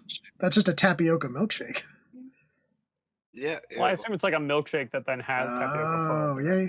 I feel like there was a mall kiosk boba place when I was in like high school that did like a chocolate milkshake that you could get boba in. Interesting. It was weird. That is just a textural psychic attack. Yeah, it was weird. I mean, it was before like boba was popular, so it was all pretty bad. But yeah, no, it's cool. By the way, Leftover Boba is the name of my folk punk band that only covers anime openings. Good. Good. So So soon to a Facebook concert near you. yeah, exactly. Facebook concert. How dare you? Basement. Basement concert. Basement concert. No, Facebook concert's better. It's a strictly digital band. Facebook. It's gonna be a Facebook concert now. My Facebook concept Live. for a video game cover band. Our name is Skonic and the Hedgehogs. Yes. That's very good. Excellent. That's very good. Okay. But anyway, Karis, Maeve sips thoughtfully on her milkshake, and Karis begins the tedious process of hacking into these systems. It is going to, you do run into a wall at some point where you do have to provide some biometrics, but you do have the two unconscious men behind you, so it's not too hard to, just cut off their hands and use those. So you do that, presumably. With the nanoblade. I'm sorry. They're not dead. They might be if you cut off their. No, it's a nanoblade. It's fine. Yeah, it instantly cauterizes the wound. Yeah. Or we could just pull their body over and leave the hand attached. Well, I don't see you helping me with that. I don't remember being asked. He didn't take the whole arm. How about just a finger? And this is why integration is important. You don't have to waste time talking to people if you're just integrated. That's true. What if Maybe help me with Jaxper from across the ship. Bro. Yeah. Bro. What if our minds were like one, bro? Bro. The dangers of integration. Because we're totally not gay. Yep. Perish the thought. So you are not cutting their hands off. It sounds like you were just dragging their limp, unconscious bodies. Right. Yeah, the knife definitely comes out, and then Maeve has that whole conversation. Wait a minute. I with a guilty look on my face, just put it away slowly. Mm-hmm. All right. Help me with the body. Mm-hmm. Yes, sure. That's what I'm here for. Okay. Back in the other over here. Cockport, very good. In the other part of the ship, where Jaxper and Ellis went, you climb those nicely ceramic stairs up into the top half of the ship. This here is just ostentatious. This is ridiculous. Yeah, they're about up at the very top of the stairs. There is similarly another unconscious person. All right. Yep. Things are checking out good so far. So far so good. And pretty much right as you're at the top. Is there a handy? Not that I'm going to take any extra time to do this, but is there a handy narratively convenient Metal Gear Solid style broom closet and/or locker that we can stuff that nerd in? Sure. Yeah. I mean, say that because we can just have gear. Can we just say we have zip ties and just zip his hands together? Sure. Absolutely. Yeah. Yeah. All right, Jack pulls out his zip ties. We zip tie his hands behind his back, and I toss him into the nearest locker. I guess I didn't communicate that they will be unconscious for almost an entire day. Yeah, 20 I have hours. no idea that's how long they're going to be unconscious Yeah. for. This guy's going to be in a locker when he comes back. Okay. Hopefully someone frees him. Valid point. Okay. I don't know. That's a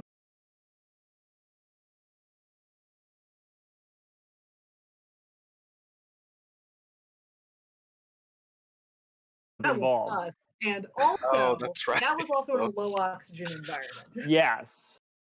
You put him somewhere he couldn't breathe Mm-hmm. Yeah. while he was unconscious and left him there. Yes. Yeah. That is what happened. I did a murder. And See? Oops. A murder. Just a light little, just a widow murder. Yeah. Widow murder. Anyway, we continue on towards the module of our earnings. Yeah. Also, apologies to the audience. Apparently, our Discord connection's getting a little janky, but we're managing. We're getting through.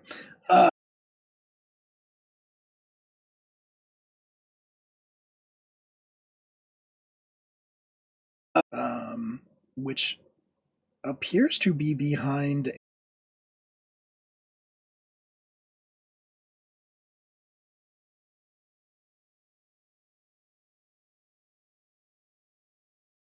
on the sides of the doors.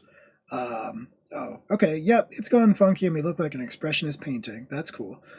Can you hear it okay? It's gotten very strange. Yeah. As long as audio's coming through, it I should can be hear cool. you. Well, yeah, you. Discord still looks great. Yeah. We look fine. Yeah. It would almost certainly be our OBS connection, but as long as they can hear us, okay, sounds fine. Good. We'll move on then. Awesome. So yeah, this door has a much more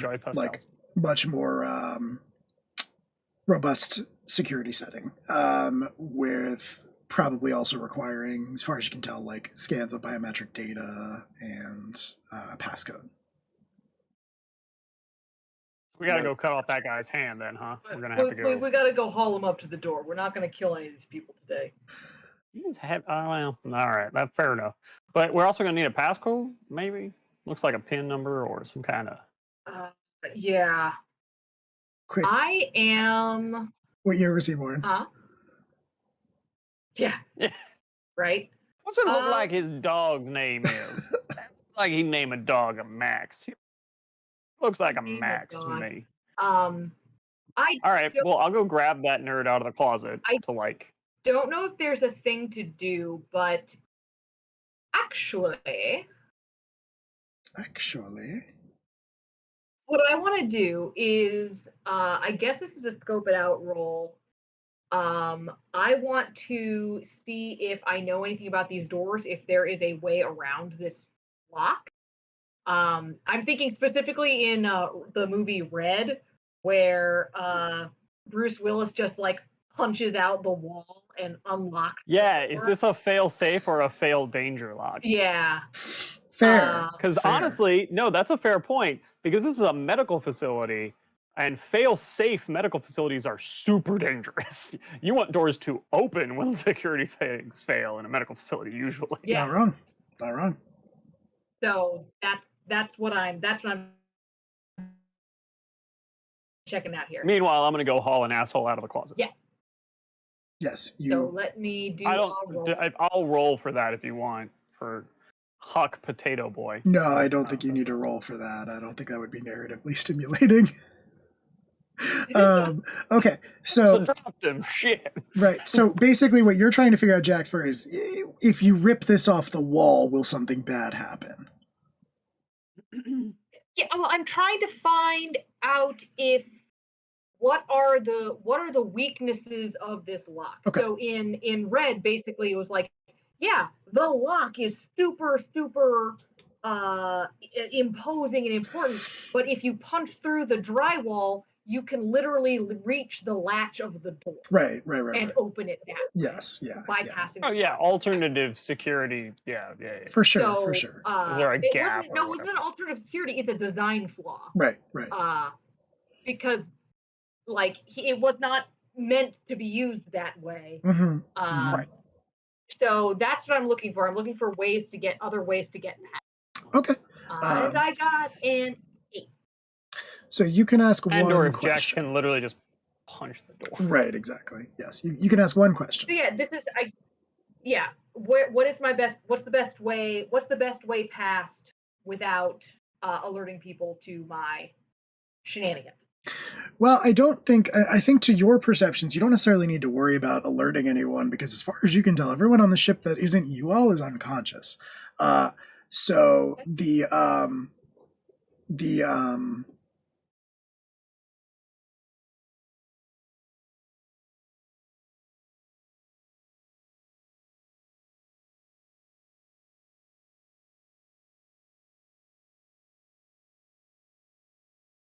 unit you all are trying to transport, the last thing you want to do is damage it, because that could impact your payday. Oh, so this is the face of the unit. You have no idea, but based on the schematics that you looked at, this could be where it is. It is one of 2 unmarked rooms, and it is the one that is directly over the main power source. Is there any indication from the hallway that this thing is like locked in from this hallway? Like, are we seeing like mounting brackets that maybe we can interface with that without even going into the unit?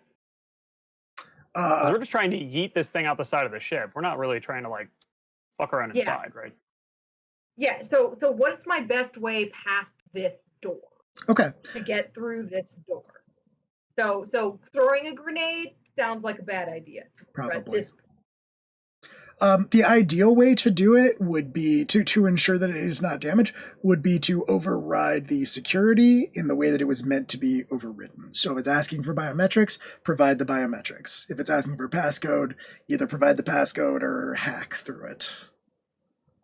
But yeah, grenade and everything. Neither of us are great at that. Well, then we'll use the biometrics, and if it asks for a passcode, maybe search the guy's pockets and see if he's a dumbass who has a list of passcodes on him. Yeah, give it a shot. Okay. So we'll slap that limp, unconscious hand on the pad to get through step 1. All right. I like this plan a lot. Yeah, you can do that. It reads his biometrics, and it seems to take them no problem, and then it asks for security question. What's the color of the house you grew up in? Fuck. Feed me a stray kitten. Yeah, then it asks for a passcode.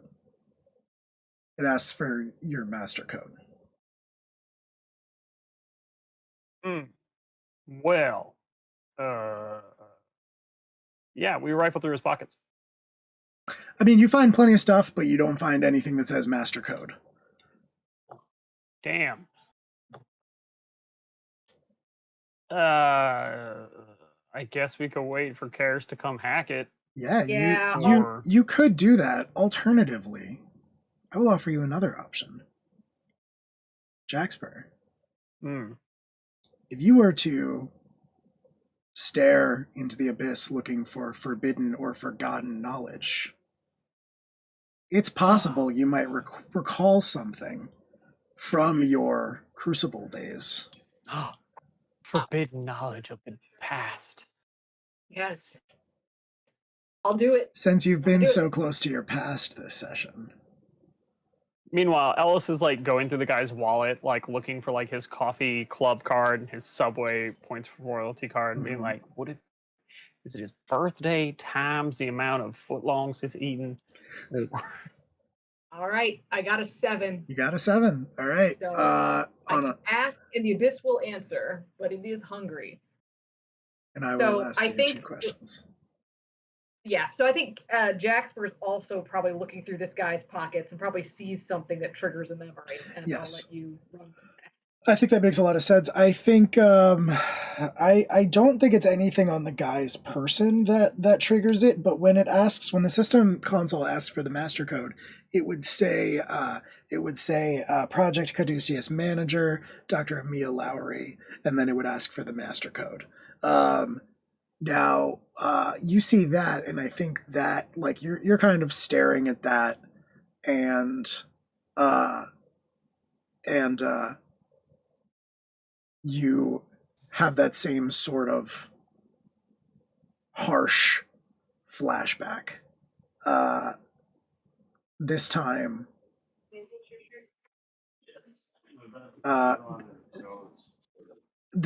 what you are perceiving is the day that you broke out. The day that everything went very, very badly south, and you and your fellow experiments broke out of the facility. specifically on the day that 14 basically destroyed the place. And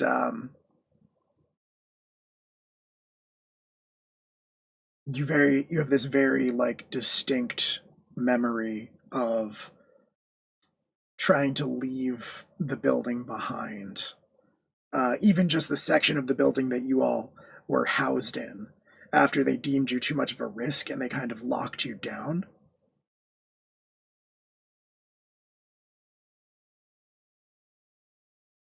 You recall moving past this piece of rubble that had fallen in all of the chaos and in the wake of all of the explosions. And you remember seeing, in your haste, it had fallen on the leg of Dr. Lowry, who was just sort of lying there with this piece of masonry crushing him. And he was also bleeding from various other small lacerations, small cuts. You sort of paused before you ran out. Who was it with you? 16? 16 was like the carefree? 16, yeah, 16 and I left together. Yeah. So 16, like you sort of like linger, and 16 like grabs the sleeve of your arm, or the arm of your sleeve, and yanks on you and says, "We have to go. We have to go now." And you remember seeing Dr. Lowry as you stared at him. You don't immediately follow 16. You remember seeing him sort of look around at all of the pieces falling down around him, like the small fires, basically just the chaos and the carnage left behind in 14's wake, technically in all of your wakes, as he just sort of looks around with this dazed expression on his face, very sadly sort of shakes his head and says, "How will we ever find redemption?"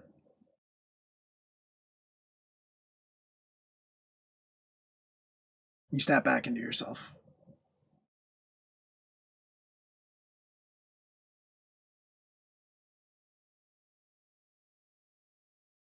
Is the passcode numbers?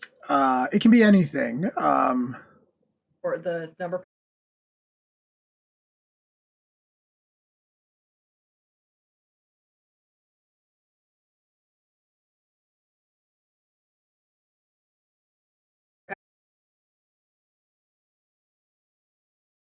Okay. Hold on. So if we take the number of coffee that he's bought and we multiply it by how long we think that he's been staying in the Econo Lodge, then I think that I might be able to... 10 numbers. It appears to be 10 numbers.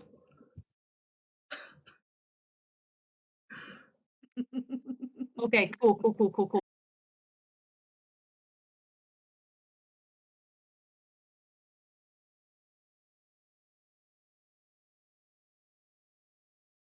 Oh man, that's not how you spell redemption at all. Pretty sure I said. I was really certain. Pretty sure I said 10. The audio probably just cut out. That's all. Oh yeah. I think that's what happened there. So yeah, you key the code. You key in the word redemption, and the door slides open. The door accepts the passcode. Ellis, you are kind of just like, oh hell, yeah. You kind of just watch Jaxper type something in, and then it seems to work. Weird. Oh, what'd you figure out? Did you find it on him? Have it tattooed on the inside of his lip like a horse? Like, yeah, it said. Jaxper just like looks at you. Jaxper's face right now is like haunted and haunting, and so he just sort of looks at you, and like you have that moment where it's like, this guy. Hey, you all right, kid? You look like you just seen a ghost. Yeah. He just says, "Crucible."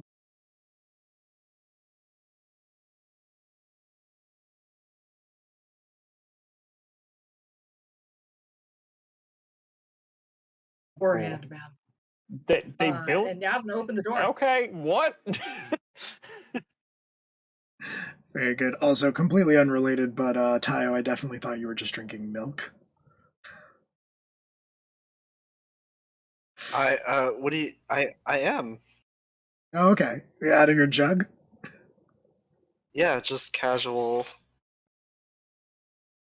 gallon of milk. Really drinking milk from Listen, the jug. everybody needs a gallon of milk a day. Casual gallon of milk. Okay, cool. Girl, So, boy. door Got the slides. stomach ache. Door slides open, and on the other side, you actually see. You actually see a tube. There are instruments and consoles on the side of this room, lining the walls of this room, and they all appear connected through a series of cables laid across the ground to a tube full of... What color is the nanoblade for you, Jaxper? Blue or green? Green, right? I think it's green for me. Yeah. You're green. The tube is full of some sort of green substance, and inside there is the vague approximation, the vague silhouette of a human being suspended inside Is of this it. it? I don't know. This doesn't look like a medical bay to me. This looks like some kind of cryopod or something. I'm going to approach Okay. and see who it is in there. Okay. I am presuming that we need to like unlock this thing because Alice also isn't sure like what necessarily is going on. I'm gonna start futzing around on that outer door to one, keep the door open, and two, see if there's like disengagement protocols to kick the module off. Okay. This does not appear... You are familiar with ship modules. You've spent enough time on spaceships to know that they are generally manufactured as like pre-built rooms that you can install. Yeah. This does not appear to be a module. Yeah, so I'll share that. Like, I don't think this is it, Jax. This thing isn't designed to come on or off. This is built in. Yeah. No. Go ahead. No, yeah. So you approach it and you get a little bit closer to it and you take a closer look, and maybe you're talking to Ellis as you do so. No, this is... I don't know. We should mess with it. I don't know what's going on with that fella in the tube there. I don't know if that's some kind of rehabilitation or Rich. I missed that to the Discord. What'd you say? Oh, you're getting noise gated, Della, I think. Oh, sorry. You're good. I was saying it's storage. Yeah, there we go. Storage. So like a cryopod maybe or something. Some kind of long-term. There's a lot of gear for one guy. It's about what you'd need to keep me down. Cool. Great. Ah, fuck. All right. I'm going to, Jaxper is going to try to see who's in this. So this, as you get closer, it becomes clear to you that this is some sort of gelatinous substance. It's closer to a solid than it is a liquid. Whoever is in this thing is suspended in it, and the distortion caused by the layers of this material is so much so that you can't make out any specific features or anything like that. But they're like an adult size, right? Yes, they are. They are of an adult size, and there is extending up out of the ground, connected similarly to the cables. There is sort of a very thin sort of stand with a display screen attached to the top of it around waist level. You can kind of see it's generally just sort of displaying vitals, and right above where it is displaying those vitals. Did you want to do or say something, Della? Because I think we're probably going to end very shortly. Yeah, I want to. I want to read the name. Okay. That's on there. Displayed right above the vitals. The only thing it says is subject 257.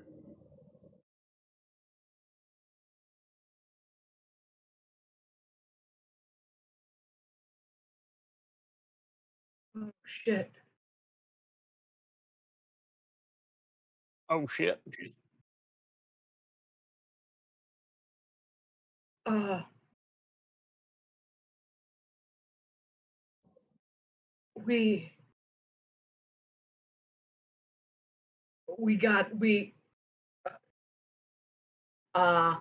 So here's something that's fun. Love to hear a phrase start with that. Yeah. At this juncture.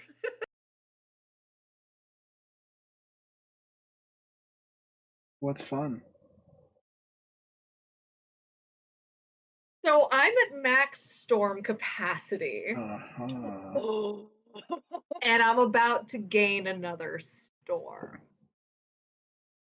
So when that happens... Totally normal stuff, right? It's like, just overfilling, Well, actually what happens is I have to mark stress. I can either lash out immediately and spend it all at once or mark a stress.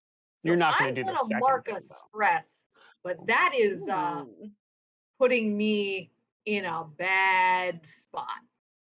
So you see Jaxper is acting like he has been physically injured by seeing this.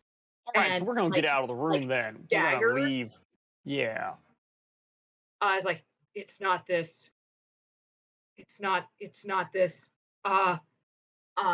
Jaxper is going to, I think, try to, if there is like any kind of like chip or anything in the console that's like recording data, is basically going to try to steal it.